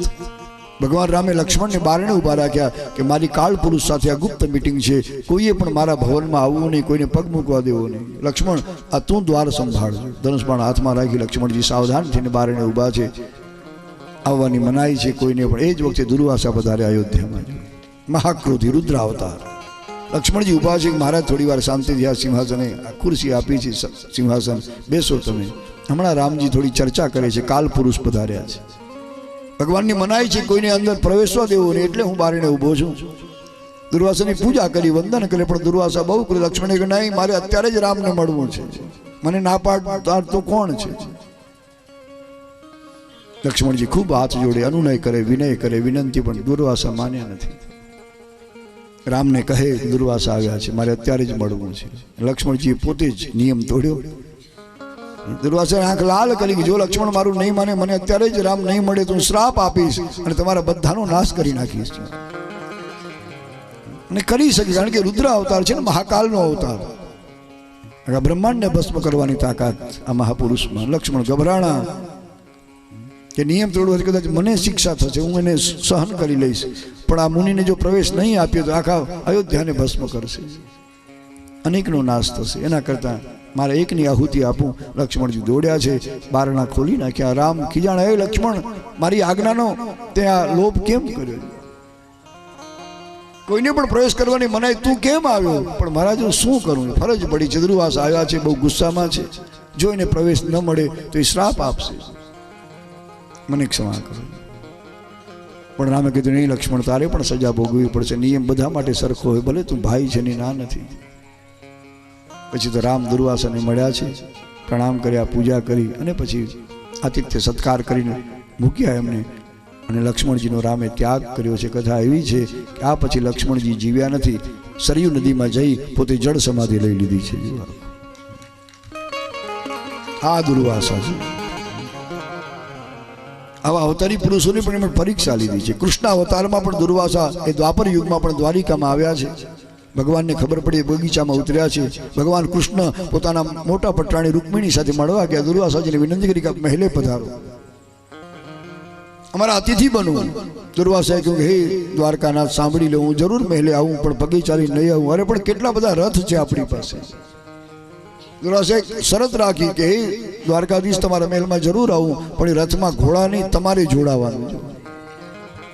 એક બાજુ તમે જોડાવો, એક બાજુ આ મહારાણી રૂકમિણી જોડાય, અને તમે રથ હાંકો તો હું આવું તમારા મહેલમાં. કેવી કસોટી કરી! અને ધન્ય છે ભગવાન કૃષ્ણની સરળતાને, મહાનતાને. બ્રહ્માંડના માલિક હોવા છતાં કેટલા સરળ. એ રથ મગાવ્યો સુવર્ણનો, સોનાના રથમાં બેસાડ્યા, એક બાજુ પોતે જોડાણા, એક બાજુ રૂકમિણીને જોડ્યા છે. અને ભગવાન પોતે રથને ચલાવે છે. ઘોડાની જગ્યાએ ભગવાન જોડાયા, હાથમાં ચાબુક લઈને દુર્વાસા ફટકારતા જાય, જાય જલ્દી ચાલો, જલ્દી ચાલો, ઉતાવળ. આ ભગવાન કૃષ્ણ, કેવી કસોટી એમણે કરી અવતારોની. પણ ભગવાન કૃષ્ણ એમાંથી ડગ્યા નથી. દુર્વાસાને મહેલે પહોંચ્યા. દુર્વાસા બહુ રાજી થયા છે. ભગવાનને આશીર્વાદ આપ્યો, તમારો મહિમા યુગો યુગો સુધી આ ધરતીમાં ગવાતો રહેશે, જય જયકાર થતો રહેશે, તમે મહાન છો. ઘણાની આવી કસોટી કરી છે. દ્રૌપદી માટે પણ આમ શિવપુરાણમાં લખ્યું છે કે દુર્વાસા પોતે યમુના નદીમાં સ્નાન કરી રહ્યા છે. એ વખતે દ્રૌપદીજી પણ ત્યાં આવ્યા છે. નદીમાં અચાનક પ્રવાહ એટલો બધો વધી ગયો કે દુર્વાસા મહારાજનો જે કૌપિન છે તણાઈ ગયો છે. સંન્યાસી છે, મુનિ છે, ભારતના એક યતિ છે, કૌપિનધારી. કૌપિન તણાઈ ગયું છે ભયંકર પ્રવાહમાં. દુર્વાસા મૂંઝાણા કે અમારે નદીની બહાર કેમ નીકળવું. દ્રૌપદી સમજી ગયા છે અને પોતાનું જે વસ્ત્ર હતું એ સાડીનો છેડો ફાડી અને એ કૌપિન તરીકે અર્પણ કર્યો છે. દુર્વાસા મુનિએ એ સાડીનો ભાગ લપેટ્યો છે અને પછી પોતે બહાર નીકળ્યા. એક મર્યાદા જાળવી અમે, પણ પછી એ કૌપિનના જે સાડી ફાડીને જે નાખ્યો અંદર પાટો, એના તાર ગણ્યા 999 થયા. અને દુર્વાસા મુનિ માટે એમ લખાય, શિવપુરાણ કહે કે જ્યારે દ્રૌપદી ભીડમાં આવ્યા, પેલો દુષ્ટ દુર્યોધન ચીર ખેંચવા લાગ્યો ભરસભામાં હજારોની હાજરીમાં. અને એ વખતે આ દુર્વાસા મુનિની કૃપાથી એની સાડીઓ વધવા લાગી, વધવા લાગી, વધવા લાગી. એટલી બધી આમ સાડી વધતી ગઈ. પેલો દુશાસન 1000 હાથીની તાકાત જેના શરીરમાં પણ આમ ઢગલો થઈને પડ્યો છે. એ દ્રૌપદીને વસ્ત્ર વિહીન કરી શક્યો નથી. આ દુર્વાસા મુનિ રુદ્રનો અવતાર, એને યાદ કર્યા છે. હનુમાનજીની મંગલ કથા તો તમે સાંભળી ગયા. સેવા કેમ કરવી એ જગતને કોઈ સમજાવ્યું હોય તો શ્રી હનુમાનજી મહારાજ, આવો સેવક કોઈ થયો નથી. અને એટલે આપણા કવિઓ લખે, સ્વામી છે સેવક બળો, स्वामी से सेवक बड़ो, जो निज धर्म समान, पाज बांधी पार गए और कूद गए हनुमान. रामने जયારે લંકામાં જવો તો સેતુ બાંધવો પડ્યો. કેટલા નર નીલ પાસે મહેનત કરાવવી પડી. મોટા મોટા વાંડરો, મોટા મોટા શિખર લઈ આવે, નર નીલ એને જોડતા આવે. રામ શબ્દ લખીને સેતુ બાંધ્યા પછી રામ એના ઉપરથી ચાલી લંકામાં પહોંચ્યો. પણ હનુમાનજી જયારે લંકામાં ગયા ત્યારે કોઈ સેતુની જરૂર નથી પડી. જેમ રામના ધનુષ્યમાંથી આમ સનસનાટ કરતું તીર છૂટે હનુમાનજી નીકળ્યા છે. જીમી અમોઘ રઘુપતિ કરબાના, તે તે ભાંતિ ચલે વો અમોઘ રઘુપતિ કરવાના એહી ભાંતિ ચલે હનુમાના અમોઘ રઘુપતિ કરવાના તે ભાંતિ ચલે વો અમોઘ રઘુપતિ કરવાના એહી ભાંતિ ચલે હનુમાના તે ભાંતિ ચલે વો એહી ભાંતિ ચલે હનુમાના તે ભાંતિ ચલે વો એહી ભાંતિ ચલે હનુમાના હનુમાનજીનું ચરિત્ર બતાવ્યું. એ શિવનો જ અવતાર છે, કોઈ સામાન્ય નથી. શંકર સુવર્ણ કેસરી નંદન તેજ પ્રતાપ મહાજગવંદન. ભગવાન શંકર વિચાર કરે કે સીતારામ તો રોજ મારી સેવા કરે, પૂજા કરે, રોજ પાર્થિવ લિંગ બનાવે માટીનું. જ્યાં જ્યાં રામ જાય સવાર થાય એટલે માટીનું લિંગ બનાવી ભગવાન ભોળાનાથની ભાવથી પૂજા કરે. એ શંકર ભગવાનને થયું કે જે નિત્ય મારી સેવા પૂજા કરે છે, કેટલો બધો પ્રેમ મારા પ્રત્યે, કંઈક નવું સ્વરૂપ ધારણ કરીને હું પણ રામની સેવા કરીશ. અને હનુમાન બનીને ધરતીમાં પધાર્યા, નવું સેવા કરી. અને તમે સાંભળી ગયા કે આ બધી સેવા નિરપેક્ષ ભાવથી, નિષ્કામ ભાવથી કરી, કોઈ અપેક્ષા નહીં ભગવાન પાસેથી મને કંઈક મળે. રામ ગડગડા થઈ ગયા, હનુમાન તારા ઋણમાંથી હું તો ઠીક, પણ મારું આખું રઘુકુળ ક્યારે પણ મુક્ત નહીં થઈ શકે. તારા ઉપકારનો બદલો હું કેમ વાળી શકું? ગડગડા થઈ ગયા રામ. એટલે કોઈ કવિએ લખ્યું, કાક કવિએ કે જગતમાં એક જ જન્મ્યો રે જેણે રામને ઋણી રાખ્યા. રામ એના કરજદાર બન્યા હનુમાનજીના, કે હનુમાન તારા કરજમાંથી, તારા ઋણમાંથી હું ક્યારે છૂટી નહીં શકું. આ હનુમાનજી ગજબની સેવા. આવો સેવા ભાવી કોઈ થયો નથી. ત્યાર પછી ભગવાન સદાશિવનો મહેશ અવતાર બતાવ્યો છે. ભગવાન મહેશ બન્યા, માં ભગવતી પાર્વતી શારદા દેવી બન્યા છે. અને એને ત્યાં વેતાલ નામનો પુત્ર થયો. વિક્રમ વેતાલની વાર્તાઓ તમે સાંભળી હશે. ઉજ્જૈની નગરીમાં મહાન વીર વિક્રમ રાજા પરદુક ભંજન કહેવાય. વિક્રમ અને વેતાલની વાર્તાઓ આવે છે. તો આ વેતાલે બીજા કોઈ નથી પણ સ્વયં ભૈરવ હતા. ભગવાન શિવ મહેશ બન્યા, ભગવતી પાર્વતી શારદા બન્યા છે. એક દિવસ માં ભગવતી પાર્વતી સદાશિવ પાસે ભોળાનાથના ભવનમાં પધાર્યા છે. પછી જ્યારે બહાર નીકળે ત્યારે ભૈરવ એને ઓળખી શક્યા નથી. ભૈરવે થોડું અનાદર અપમાન કર્યું છે. ભગવતી પાર્વતીએ શ્રાપ આપ્યો કે હવે તું શિવલોકમાં નહીં રહી શકે, તારે ધરતીમાં મનુષ્ય બનવું પડશે. તે મારું અપમાન, મારો અનાદર કર્યો છે. ભવાનીનો શ્રાપ લાગ્યો અને ભૈરવ રડે છે. ભોળોનાથ પધારે, ભૈરવ ચિંતા ન કરતો, અમે પણ આવશું ધરતીમાં. અને શિવ મહેશ બન્યા ઉજ્જૈની નગરીમાં, મા પાર્વતી શારદા બન્યા, અને એમને ત્યાં ભૈરવ વેતાલ બનીને જન્મ્યા છે. મહેશ અવતાર ભગવાન શિવનો. ત્યાર પછી વૃષેશ અવતાર બતાવ્યો છે. ભગવાન સદાશિવ વૃષભ બન્યા છે. વિશાળ બળદનું રૂપ લઈ અને ભગવાન વિષ્ણુની શાન ઠેકાણે લીધી છે. દેવદાનોએ જ્યારે સાગર મંથન કર્યું, એમાંથી અનેક રત્નો નીકળ્યા, અમૃત નીકળ્યું છે. અમૃતના બિંદુમાંથી અનેક સુંદર સ્ત્રીઓ થઈ છે. આ બાજુ દાનવોને મારીને દેવતાઓએ ભગાડ્યા. કેટલાય દાનવો પાતાળમાં ઉતરી ગયા. ભગવાન વિષ્ણુ પણ સુદર્શન ચક્ર લઈ દાનવોની પાછળ પડ્યા, એ પણ પાતાળમાં પહોંચ્યા છે. પણ અમૃતના બિંદુમાંથી પ્રગટ થયેલી અતિ સુંદર સ્ત્રીઓને જોઈ અને પછી તેમાં મોહિત થયા છે. ત્યાં વિહાર કરવા લાગ્યા, રમવા લાગ્યા છે. એ સ્ત્રીઓથી અનેક સંતાન થયા એવું લખ્યું શિવ પુરાણમાં. પછી તેના સંતાન યુવાન થયા અને પાતાળ લોકમાં ખૂબ ઉત્પાત કરવા લાગ્યા છે. દેવતાઓ ગભરાણા ભગવાન શિવને શરણે ગયા કે નાથ, ભગવાન વિષ્ણુને આપ સમજાવો, એના સંતાનો પણ બહુ ઉત્પાત કરે છે પાતાળ લોકમાં. આપ મહેશ્વર છો, પરમાત્મા છો. ત્રણેય ભુવન આપની કૃપાથી જીવી રહ્યા છે. અને ભગવાન શંકરે બધાની શાન ઠેકાણે લાવવા એક વિશાળ બળદનું રૂપ ધારણ કર્યું. વૃષભ અવતાર ભગવાન વૃષેશ, ધર્મનું સ્વરૂપ જો બળદ, વિશાળ બળદનું રૂપ ધારણ કર્યું. અણીદાર શિંગડા છે. ગર્જના કરતા પાતાળ લોકમાં પધાર્યા. ભગવાન વિષ્ણુના સંતાનો ધનુષ બાણ લઈને દોડ્યા છે. અનેક શસ્ત્રોનો પ્રહાર, પણ ભગવાન શંકર સુધી એક પણ શસ્ત્ર પહોંચતું નથી. આંખ લાલ કરી અને એક એકને શિંગડે ચડાવીને પછાડીને પ્રાણ કાઢ્યા. ભગવાન વિષ્ણુને પણ ખૂબ પછાડ્યા, નબળા પડી ગયા છે. ઓળખી ગયા કે આ બળદ કોઈ સાધારણ નથી, આટલું બળ, આવી શક્તિ ક્યાંય જોઈ નથી. આપ કોણ છો? ભગવાન શંકરે પોતાના મૂળ રૂપમાં દર્શન આપ્યા કે હે વિષ્ણુ ભગવાન, હું શિવ છું. હવે તમે જલ્દી પાતાળમાંથી બહાર નીકળો, તમને થોડો પાઠ ભણાવવા, થોડી શિક્ષા કરવા હું આવ્યો. બળદ બની વૃષભના રૂપમાં. આજ પણ આપણા કચ્છમાં બળદિયા ગામ છે. કચ્છમાં જાઓ ને ભુજ તાલુકામાં બળદિયા, અને ત્યાં ભગવાનનું મંદિર છે શિવજીનું, બળદેશ્વર મહાદેવ કહેવાય છે. બળદેશ્વર મહાદેવ, આ એ જ કથા છે શિવપુરાણની. ભગવાન વૃષભ બન્યા અને એ બધાની શાન ઠેકાણે લાવી. ભગવાન કહે કે હું નીકળું, પણ મારું ચક્ર ભૂલાઈ ગયું પાતાળમાં, લેતો ખબરદાર હું બીજું ચક્ર આપીશ તમને, જો હવે અંદર નથી જવાનું. ભગવાનને આ રીતે બહાર લીધા છે. આ રીતે ભગવાનનો વૃષભ અવતાર થયો છે. શિવપુરાણ એ કહેવા માગે છે કે ગાય એ જેમ ભગવતીનું સ્વરૂપ છે, એમ બળદ એ ભગવાન ભોળાનાથનું સ્વરૂપ છે. એને પણ સાચવીએ, એનું જતન કરીએ, એનું રક્ષણ કરીએ. આગળ તો જ્યારે ખેડૂતો ગાડા રાખતા ત્યારે બળદની રક્ષા થઈ, પણ હવે ગાડા ગયા, એ મોટી મોટા ટ્રેક્ટર ને ટ્રકો આવી ગઈ, ગાડા ગાયબ થઈ ગયા, એટલે બળદો પણ ગયા. જો બળદો ગયા. જો આ વિજ્ઞાનની દેન તમે જુઓ. ગાડા બળદ બધા ખોવાઈ ગયા. એના એક એક ખેડૂતના ઘરે બળદો હતા,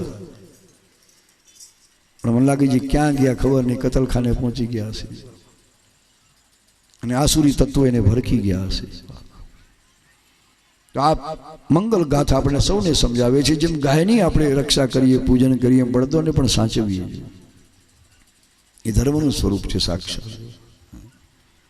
શિવે આ દિવ્ય અવતાર લીધો છે. એ કથા યાદ કરી ભગવાનનો પીપલાદ અવતાર બતાવ્યો છે કે દધીચી ઋષિ પરમ શિવ ભક્ત હતા. દધીચી મુનિને ત્યાં જે બાળક થયા એનું નામ પીપલાદ, એ શિવનો અવતાર છે.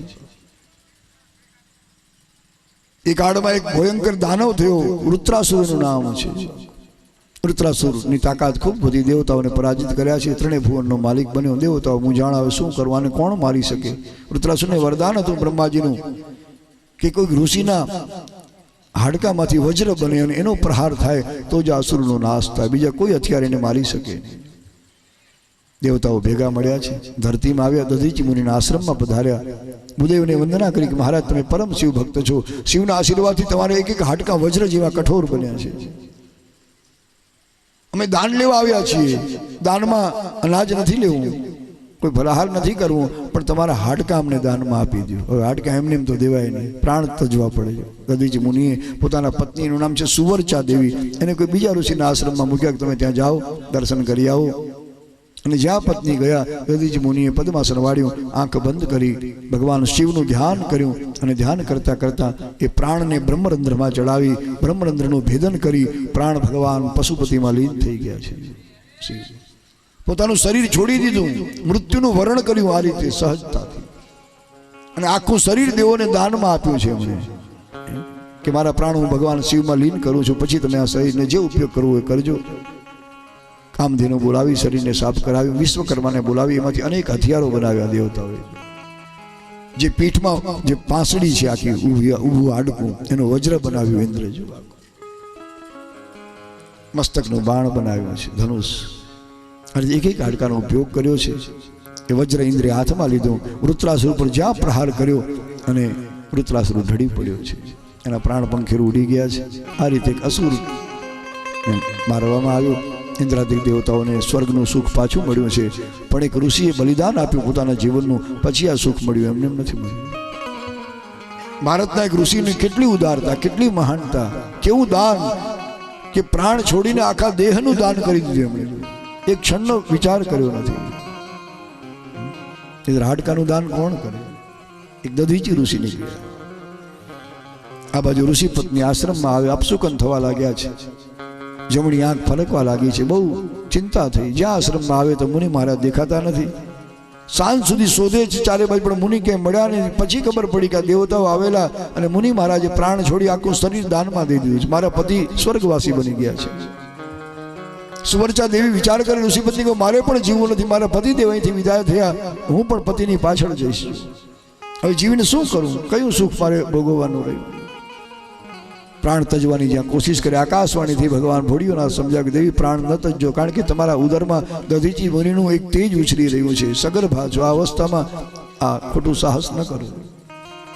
બાળકને જન્મ આપો, પછી જેવી તમારી ઈચ્છા એ પ્રમાણે પગલું ભરજો, પણ એ ગર્ભસ્થ સંતાન એને જન્મ આપો. તમે જો અત્યારે આ રીતે ચિતામાં ચડીને શરીરને ભસ્મ કરશો તો એ ગર્ભમાં રહેલો બાળક પણ બળી જશે, અને તમને દોષ લાગશે, ભયંકર પાપ લાગશે. ભ્રૂણ હત્યાનું પાપ લાગે છે. અને આપણા શાસ્ત્રો મનાઈ કરે છે કે ગર્ભમાં દીકરો હોય કે દીકરી એ ગર્ભનો ક્યારે નાશ ન કરજો. ભ્રૂણ હત્યા એ ભયંકર પાપ છે, મહાપાપ છે. આવું પાપ ક્યારેય ન કરીએ. ભલે આપણી સરકારે એના માટે કોઈ સજા નથી કરી, ખરેખર તો આવા લોકોને સજા થવી જોઈએ. હત્યાનું એને કલમ લગાડવું પડે. ગર્ભસ્થ એ જીવની હત્યા ન કરી. એક ઈશ્વરની ઈચ્છાથી જીવ આવી રહ્યો છે જગતમાં, એને પ્રેમથી જન્મ આપો. પછી દીકરો હોય કે દીકરી, એને મારવાનો કોઈને અધિકાર નથી. ભયંકર સજા થવી જોઈએ આવા પાપી લોકોને. એને મારીએ નહીં. આપણે ત્યાં તો બેટી બચાવો અભિયાન ચાલે છે. બેટી બચાવો, બેટી પઢાવો, એને ખૂબ આગળ વધારો. સંતાનની રક્ષા કરવી મા બાપની ફરજ છે. સુવર્ચા દેવીને કહ્યું છે કે તમે આત્મહત્યા ન કરજો. પતિ પાછળ સતી થવાની જરૂર નથી, જન્મ આપો. અને કથા એવી છે કે સુવર્ચાએ અણીદાર પથ્થર લીધો, પોતાનું ઉદર ભેદી પેટને ફાડી ઓપરેશન કર્યું, સિઝરિયન. તમે જુઓ, એ કાળમાં સિઝરિયન થયું છે. અણીદાર પથ્થરથી પોતાના પેટને ચીરી બાળકને જન્મ આપ્યો અને એક પીપળાના ઝાડ નીચે પધરાવ્યો છે. આકાશમાં દુંદુભીઓ આગવા લાગ્યા, પુષ્પની વૃષ્ટિઓ થવા લાગી. કારણ કે આ બાળક કોઈ સાધારણ નથી. આ પીપળા એ સાક્ષાત શિવનો અવતાર છે. દધીજી મહાન શિવ ભક્ત હતા. શિવની જ કૃપાથી હાડકા વજ્ર જેવા બન્યા છે, જેનાથી આસુરી તત્વોનો વિનાશ થયો છે. પીપળાદ મુનિના દર્શન કરવા બ્રહ્મા, વિષ્ણુ, ઇન્દ્રાદિક દેવો પધાર્યા છે. પુષ્પવૃષ્ટિઓ થાય છે, જયજયકાર થવા લાગ્યો છે. બ્રહ્માજીનું નામ પીપળાદ રાખ્યું, પીપળાના ઝાડ નીચે સૂતા છે. પીપળાદ મુનિ કહેવાના શિવનો અવતાર, બહુ તેજસ્વી બાળક. પછી તો આ સુવર્ચાએ પણ પોતાનો દેહ છોડી દીધો.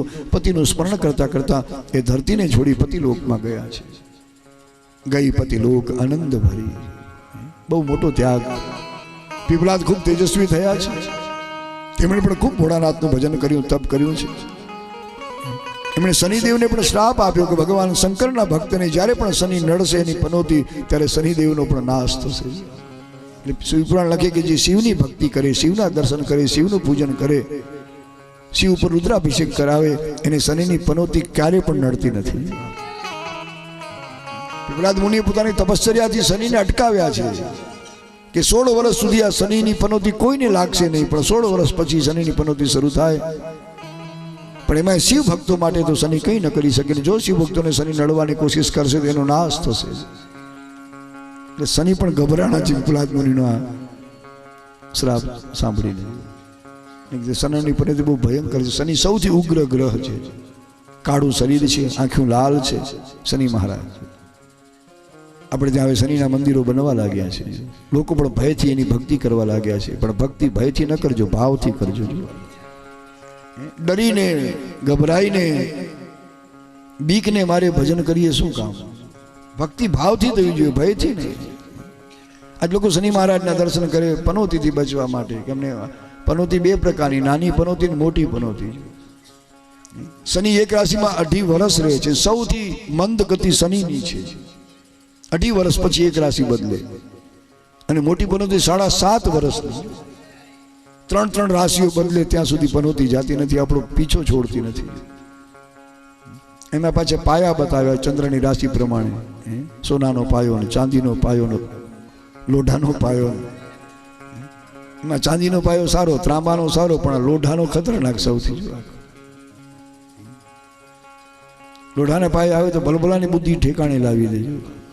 કેટલાય લોકો કોઈ દી હનુમાનના મંદિરના પગથિયા ચડતા, પણ જ્યાં પનોતી આવે દર શનિવારે એકટાણો કરે, કોઈ ઉપવાસ કરે, શનિ મહારાજનું વ્રત કરે, હનુમાન ચાલીસા બોલે, ઘણું કરતા હોય છે. સુંદરકાંડનો પાઠ કરે. કારણ કે હનુમાનજીને તમે જુઓ ને તો એમણે એક પગ નીચે પનોતીને આમ દબાવી છે. પગે પનોતી ચાપી, હૃદયે રામ ધર્યા. આ હનુમાનજી છે. એટલે શનિથી બચવા લોકો હનુમાનજીનો આશ્રય કરે, હનુમાન ચાલીસાનો પાઠ કરે, સુંદરકાંડનો પાઠ કરે, કે શનિ મહારાજની પીડા થોડી ઘટે, દૂર થાય. ઘણા વળી શનિનો નંગ બનાવીને વીંટી પહેરે સોનાની, એમાં સોની પાસે જડાવે નંગ શનિનો. શનિનો નંગ નીલમ છે, નીલમણી. નીલમણી, નીલમ, આકાશ જેવો કલર હોય એનો, એ મણીનો નંગનો નીલમણી ધારણ કરે. પણ છતાંય ઘણી વાર પનોતી દૂર થતી. એક ભાઈ તો 99 નંગની વીંટીઓ બનાવીને આંગળીઓમાં ઠઠાડી દીધી. 99 ગ્રહના નંગ મગાવ્યા છે, લાખ રૂપિયા ખર્ચો કર્યો. અને પછી બધી જ વીંટીઓ પહેરી, પણ છતાં બિચારાની પનોતી દૂર નથી. અમારે કથા હતી કાઠિયાવાડમાં, જાફરાબાદમાં એક ભાઈને મેં જોયા કે એક હાથમાં બબે વીંટીઓ પહેરેલી. મને નવાઈ લાગી કે એક વીંટી તો ઘણા હાથમાં જોઈ છે, પણ આ ભાઈ બબે વીંટી. મેં કીધું આ કોણ છે? તો ગામના સરપંચ છે. તો બરાબર જો, સરપંચને તો ડબલ હોવી જોઈએ ને ભાઈ, ગામનો મુખ્ય માણસ કહેવાય ભાઈ, મોટો માણસ. બબે વીંટી આ બનેલી કરી. મને નવાઈ લાગી ભાઈ, આવું ક્યાંય જોયું નથી. એક તો વીંટી ઘણાના હાથમાં જોઈ. એટલે મેં સહજતાથી પૂછ્યું કે આ કોણ છે? તો કે ગામના સરપંચ. તો વાંધો નહીં, બરાબર છે. પણ ડરવું નહીં ગ્રહોથી, જરૂર નથી. ભગવાન શંકરનો કે આ જગદંબાનો અનુગ્રહ જેને મળે, નવગ્રહો એને ક્યારેય નડતા નથી, એનું કંઈ બગાડી શકતા નથી ભાઈ. અંબાનો અનુગ્રહ જેને મળે, શિવનો અનુગ્રહ, નવગ્રહો ક્યારે નડે નહીં. ખરેખર તો નવગ્રહો નથી નડતા, આપણે જ કેટલાયને નડીએ છીએ. કોઈ કવિએ લખ્યું એ માનવ નડે છે માનવીને મોટો થયા પછી. એને કંઈક મોટાઈ મળે, કોઈક સત્તા, કોઈ સંપત્તિ, પછી માણસ જ માણસને નડે છે. શનિને શું કામ દોષ આપો છો ભાઈ? એ કંઈ બગાડતા નથી. આપણે માણસ જ નડે છે, કેટલાય સાથે લડે છે, કેટલાયને કનડે છે, કેટલાયને પીડે છે. પછી દુઃખી થાય એટલે બધો દોષ ગ્રહો ઉપર નાખીએ કે આ રાહુ નડ્યો, શનિ નડ્યો. પણ તું એનો મોટો ભાઈ જ ભાઈ. તું કેટલાયને નડ્યો અત્યાર સુધી? કંઈ બાકી રાખ્યું નથી. એક ભાવગીતમાં સરસ લખ્યું, ન કરતો ભાગ્યની પરવા હું એને ખુદ ઘડી લઉં છું. ન કરતો ભાગ્યની પરવા હું એને ખુદ ઘડી લઉં છું. એ ન કરતો ભાગ્યની પરવા હું એને ખુદ ઘડી લઉં છું. ન કરતો ભાગ્યની પરવા હું એને ખુદ ઘડી લઉં છું. પડે જો ગ્રહ વાંકા હું એને સીધા કરી લઉં છું. પડે જો ગ્રહ કદી વાંકા હું એને સીધા કરી દઉં છું. પડે જો ગ્રહ કદી વાંકા હું એને સીધા કરી દઉં છું. પડે જો ગ્રહ કદી વાંકા હું એને સીધા કરી દઉં છું. ન કરતો ભાગ્યની પરવા હું એને ખુદ ઘડી લઉં છું. ન કરતો ભાગ્યની પરવા હું એને ખુદ ઘડી લઉં છું. હું એને ખુદ ઘડી લઉં છું. હું એને ખુદ ઘડી લઉં છું. હું એને ખુદ ઘડી લઉં છું. હું એને ખુદ ઘડી લઉં છું. ગ્રહોની ચિંતા ન કરજો. આપણે કોઈને નડવું નહીં તો નવગ્રહ ક્યારે આપણને નહીં નડે. બસ આટલું સૂત્ર ગોખી લેજો, એને મગજમાં રાખજો. આજે માણસ જ કેટલાને નડતો હોય, કેટલાને કનડતો હોય, કેટલાને પીડતો હોય છે, અને પછી દુઃખી થાય ત્યારે બધો દોષ ગ્રહો ઉપર નાખ્યા બરાબર નથી, ઠીક નથી. છતાંય પીપલાદ મુનિ બહુ કરુણામય સ્વભાવ આપણે સંતોનો. શનિને કહ્યું, શ્રાપ આપ્યો કે જો તું શિવ ભક્તોને નડીશ તારો નાશ થશે. એટલે શનિ આમ દૂર ભાગેનું નામ સાંભળીને પીપલાદ. એક દિવસ પીપલાદ મુનિ ગંગાના કિનારે સ્નાન માટે ગયા. ત્યાં એક રાજકન્યા આવી છે, અનરણ્ય રાજાની દીકરી પદ્મા આવી છે. બહુ સુંદર, અતિ મનોહર સ્વરૂપ. પીપલાદે શિવની મૂર્તિ, શિવનો અવતાર, તો આ પદ્મા એ પાર્વતીજીનો અવતાર. એની સુંદરતા, મનોહરતા જોઈ અને પીપલાદ મુનિનું મન પણ થોડું આકર્ષિત થયું. વિચાર કર્યો કે વર્ષો સુધી મેં બ્રહ્મચર્ય પાડ્યું, હવે મારે ગૃહસ્થાશ્રમી બનવું છે, મારે લગ્ન કરવા છે, બીજા આશ્રમમાં પ્રવેશ કરવું. અનરણ્ય રાજાની સભામાં આવ્યા. રાજા રાજી થયા, પ્રસન્ન થયા, સુંદરાસને બિરાજમાન કર્યા, પૂજા કરી. કારણ કે ઋષિ છે, ભારતના પરમ તપસ્વી, શિવનો અવતાર. પૂછ્યું રાજાએ, મહારાજ કહો શું દાન આપું? અન્ન ધન જે કંઈ કહો. પીપળાજી કહ્યું, ભાઈ એની કોઈ જરૂર નથી રાજા, તારી કન્યાનું દાન કરજો. મોટા મોટું દાન એ સારું છે, કન્યાદાન. અન્નદાન કરતા, ધનદાન કરતા કન્યાદાન સારું. કારણ કે એક કુળની વૃદ્ધિ કરે છે, વંશ વૃદ્ધિ કરે છે આ કન્યા. કન્યાદાન એ પણ શ્રેષ્ઠ દાન છે. પણ રાજા મૂંઝાણા કે આ મુનિ જેની પાસે કાંઈ જ નથી, જંગલમાં રહે છે, ક્યારેક ઝાડ નીચે પડ્યા હોય, ક્યારેક પર્વતની ગુફામાં ભરાઈને બેઠા હોય, આવા મુનિને એક મહેલમાં રહેનારી આવી સુંદર રાજકન્યા કેમ પરણાવ? પિતાનું દિલ છે, થોડી ચિંતા થઈ. પાછા ઘરડા છે, ખખડી ગયેલા છે, પણ મુનિએ પોતાની સિદ્ધિનો પ્રયોગ કર્યો. તપને કારણે ખૂબ સિદ્ધિઓ મળી છે. પોતે એકદમ સુંદર યુવાન બની ગયા છે, રૂપનો ભંડાર, અતિ મનોહર સ્વરૂપ. રાજા જાણી ગયા ખરેખર આ મહામુનિ તપસ્વી છે, સિદ્ધ પુરુષ છે, આને કન્યાદાન કરવામાં વાંધો નથી, મારી દીકરી દુઃખી નહીં થાય. અને પછી તો એ કન્યાનું દાન કર્યું છે. દીકરીનો જમણો હાથ પીપળાદ મુનિના હાથમાં સોંપ્યો, પરણ્યા છે. એમને ત્યાં કથા એવી કહે છે કે 9 તો પુત્રો થયા છે, વંશ ખૂબ આગળ વધ્યો ઋષિ દધીચી મુનિનો. આ કથા એ સમજાવે છે કે ભલે તમે અમુક વર્ષ બ્રહ્મચર્ય પાડો એમાં વાંધો નથી, પણ પછી ગ્રસ્તાશ્રમી થવું એમાં પણ કોઈ પાપ નથી, કોઈ દોષ નથી. આપણા ઘણા મોટા મોટા મુનિઓ પરણ્યા છે, પરણું એમાં કોઈ પાપ નથી.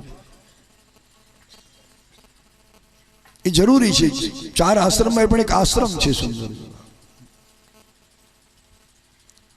તો આ રીતે ગ્રસ્તાશ્રમ એ ખૂબ જરૂરી, અતિ આવશ્યક છે.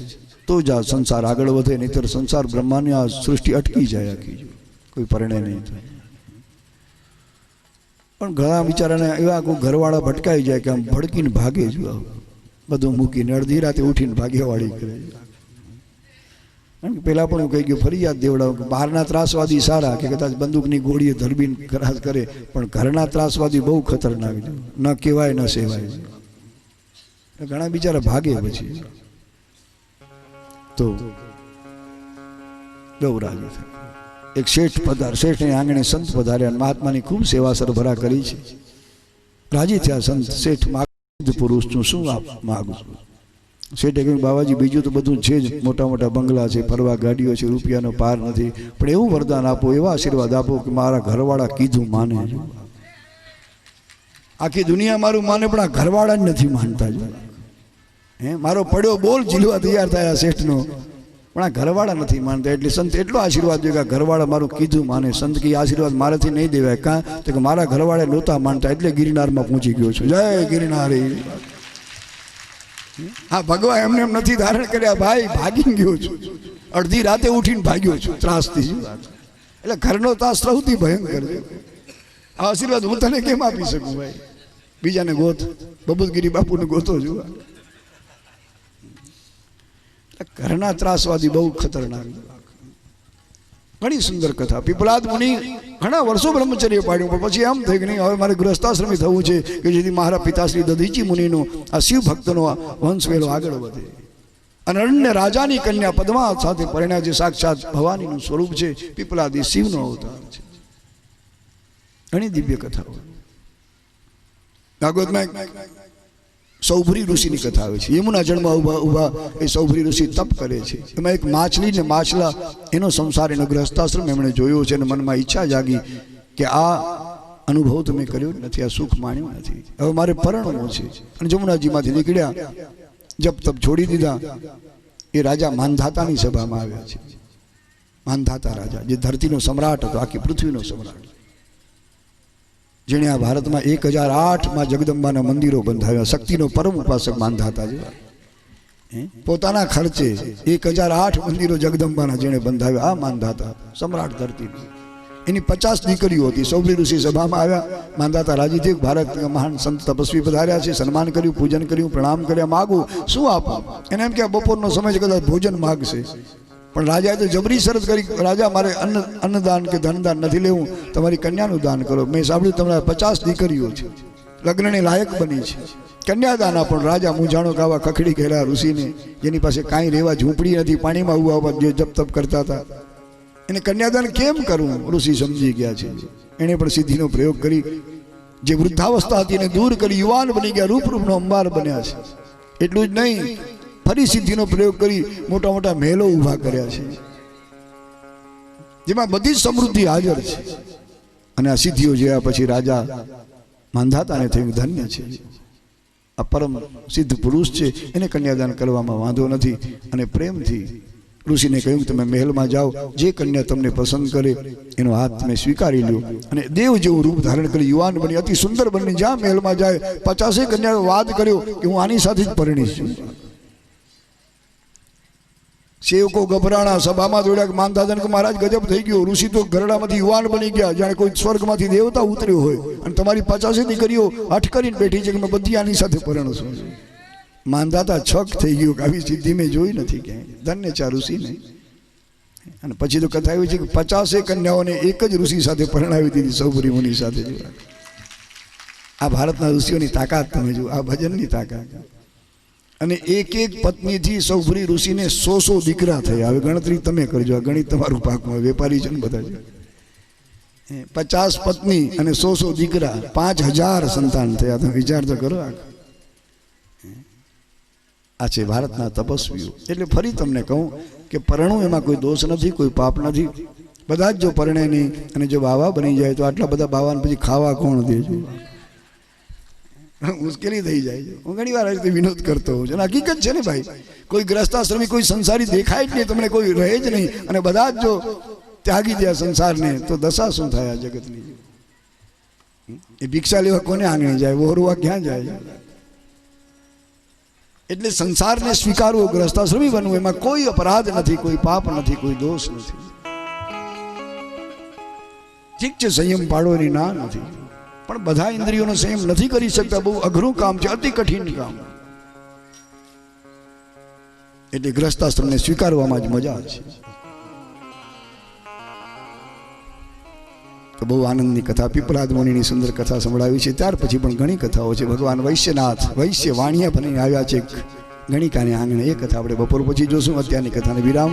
પ્રેમથી બધા ગાતા રહીએ, તાળી પાડીને ભાવથી. જય જય બોલો, ઓ જય જય બોલો, ભાવેથી ભોળાનાથની જય. જય જય બોલો, ભાવેથી ભોળાનાથની જય. જય જય બોલો, બોલો જય જય બોલો, ભાવેથી ભોળાનાથની જય.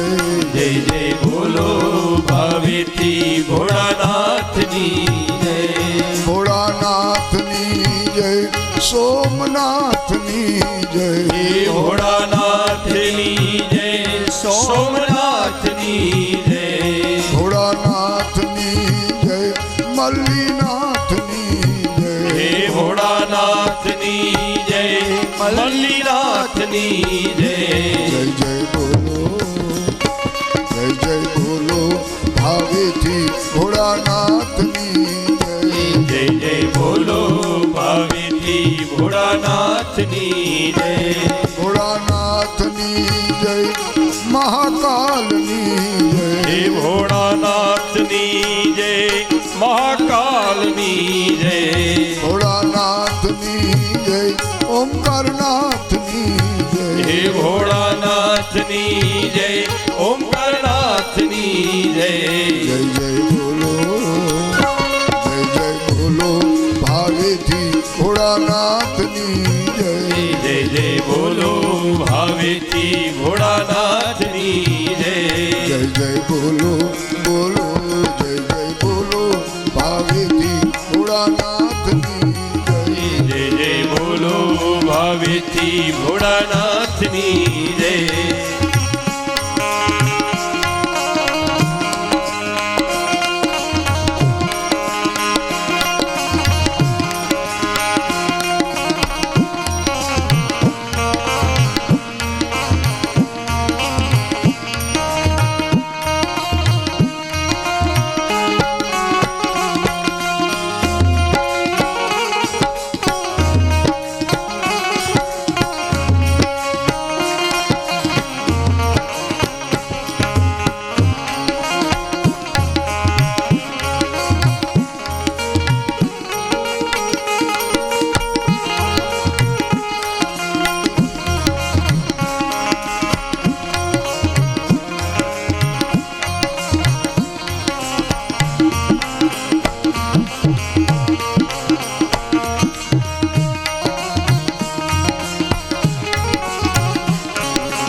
વૈદ્યનાથની હે જય ભોળાનાથની જય વૈદ્યનાથની જય ભોળાનાથની જય ભીમનાથની જય હે ભોળાનાથની જય ભીમનાથની જય જય બોલો ભાવેથી ભોળાનાથની જય જય જય બોલો ભાવેથી ભોળાનાથની જય જય બોલો જય બોલો ભાવેથી ભોળાનાથની જય જય જય બોલો ભાવેથી ભોળાનાથની જય ભોળાનાથની જય રામનાથની હે જય ભોળાનાથની જય રામનાથની જય ભોળાનાથની જય નાગનાથની જય હે ભોળાનાથની જય નાગનાથની જય જય બોલો ભાવેથી ભોળાનાથની જય જય જય બોલો ભાવેથી ભોળાનાથની જય જય બોલો જય બોલો ભાવેથી ભોળાનાથની જય જય જય બોલો ભાવેથી ભોળાનાથની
જય ભોળાનાથની જય વિશ્વનાથની જય ભોળાનાથની જય ત્ર્યંબકનાથની જય હે ભોળાનાથની જય ત્ર્યંબકનાથની જય જય બોલો ભાવેથી ભોળાનાથની જય જય બોલો ભાવેથી ભોળાનાથની જય જય બોલો ભાવેથી ભોળાનાથની જય જય બોલો ભાવેથી ભોળાનાથની જય ભોળાનાથની જય કેદારનાથની જય ભોળાનાથની જય કેદારનાથની જય ભોળાનાથની જય કુષ્માનાથની જય ભોળાનાથની જય કુષ્મનાથની જય જય બોલો ભાવેથી ભોળાનાથની જય જય બોલો ભાવેથી ભોળાનાથની જય જય બોલો આનંદે અંબે માતની જય જય જય બોલો આનંદે અંબે માતની જય જય બોલો આનંદે અંબે માતની જય જય જય બોલો આનંદે અંબે માતની જય અંબે માતની જય ભવાની માતની જય હે અંબે માતની જય ભવાની માતની જય અંબે માતની જય ઉમિયા માતની જય હે અંબે માતની જય ઉમિયા માતની જય જય બોલો આનંદે અંબે માતની જય જય જય બોલો આનંદે અંબે માતની જય જય અંબે જય ભવાની भवानी जय जय अम्बे जय भवानी जय जय अम्बे जय भवानी जय जय अम्बे जय भवानी जय जय अम्बे जय भवानी जय जय अम्बे जय भवानी जय जय अम्बे जय भवानी जय जय अम्बे जय भवानी जय जय अम्बे जय भवानी जय जय अम्बे जय भवानी जय जय अम्बे जय भवानी जय जय अम्बे जय भवानी जय जय अम्बे जय भवानी आद्य शक्ति श्री अम्बे मात की जय श्री रामचंद्र चंद्र भगवान की जय श्री कृष्ण चंद्र चंद्र भगवान की जय सदगुरु भगवान की जय सनातन सनातन धर्म की जय ओ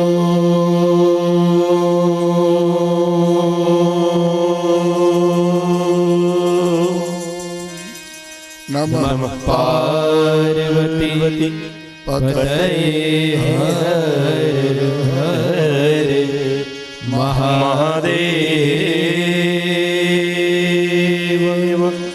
ओम शांति शांति शांति।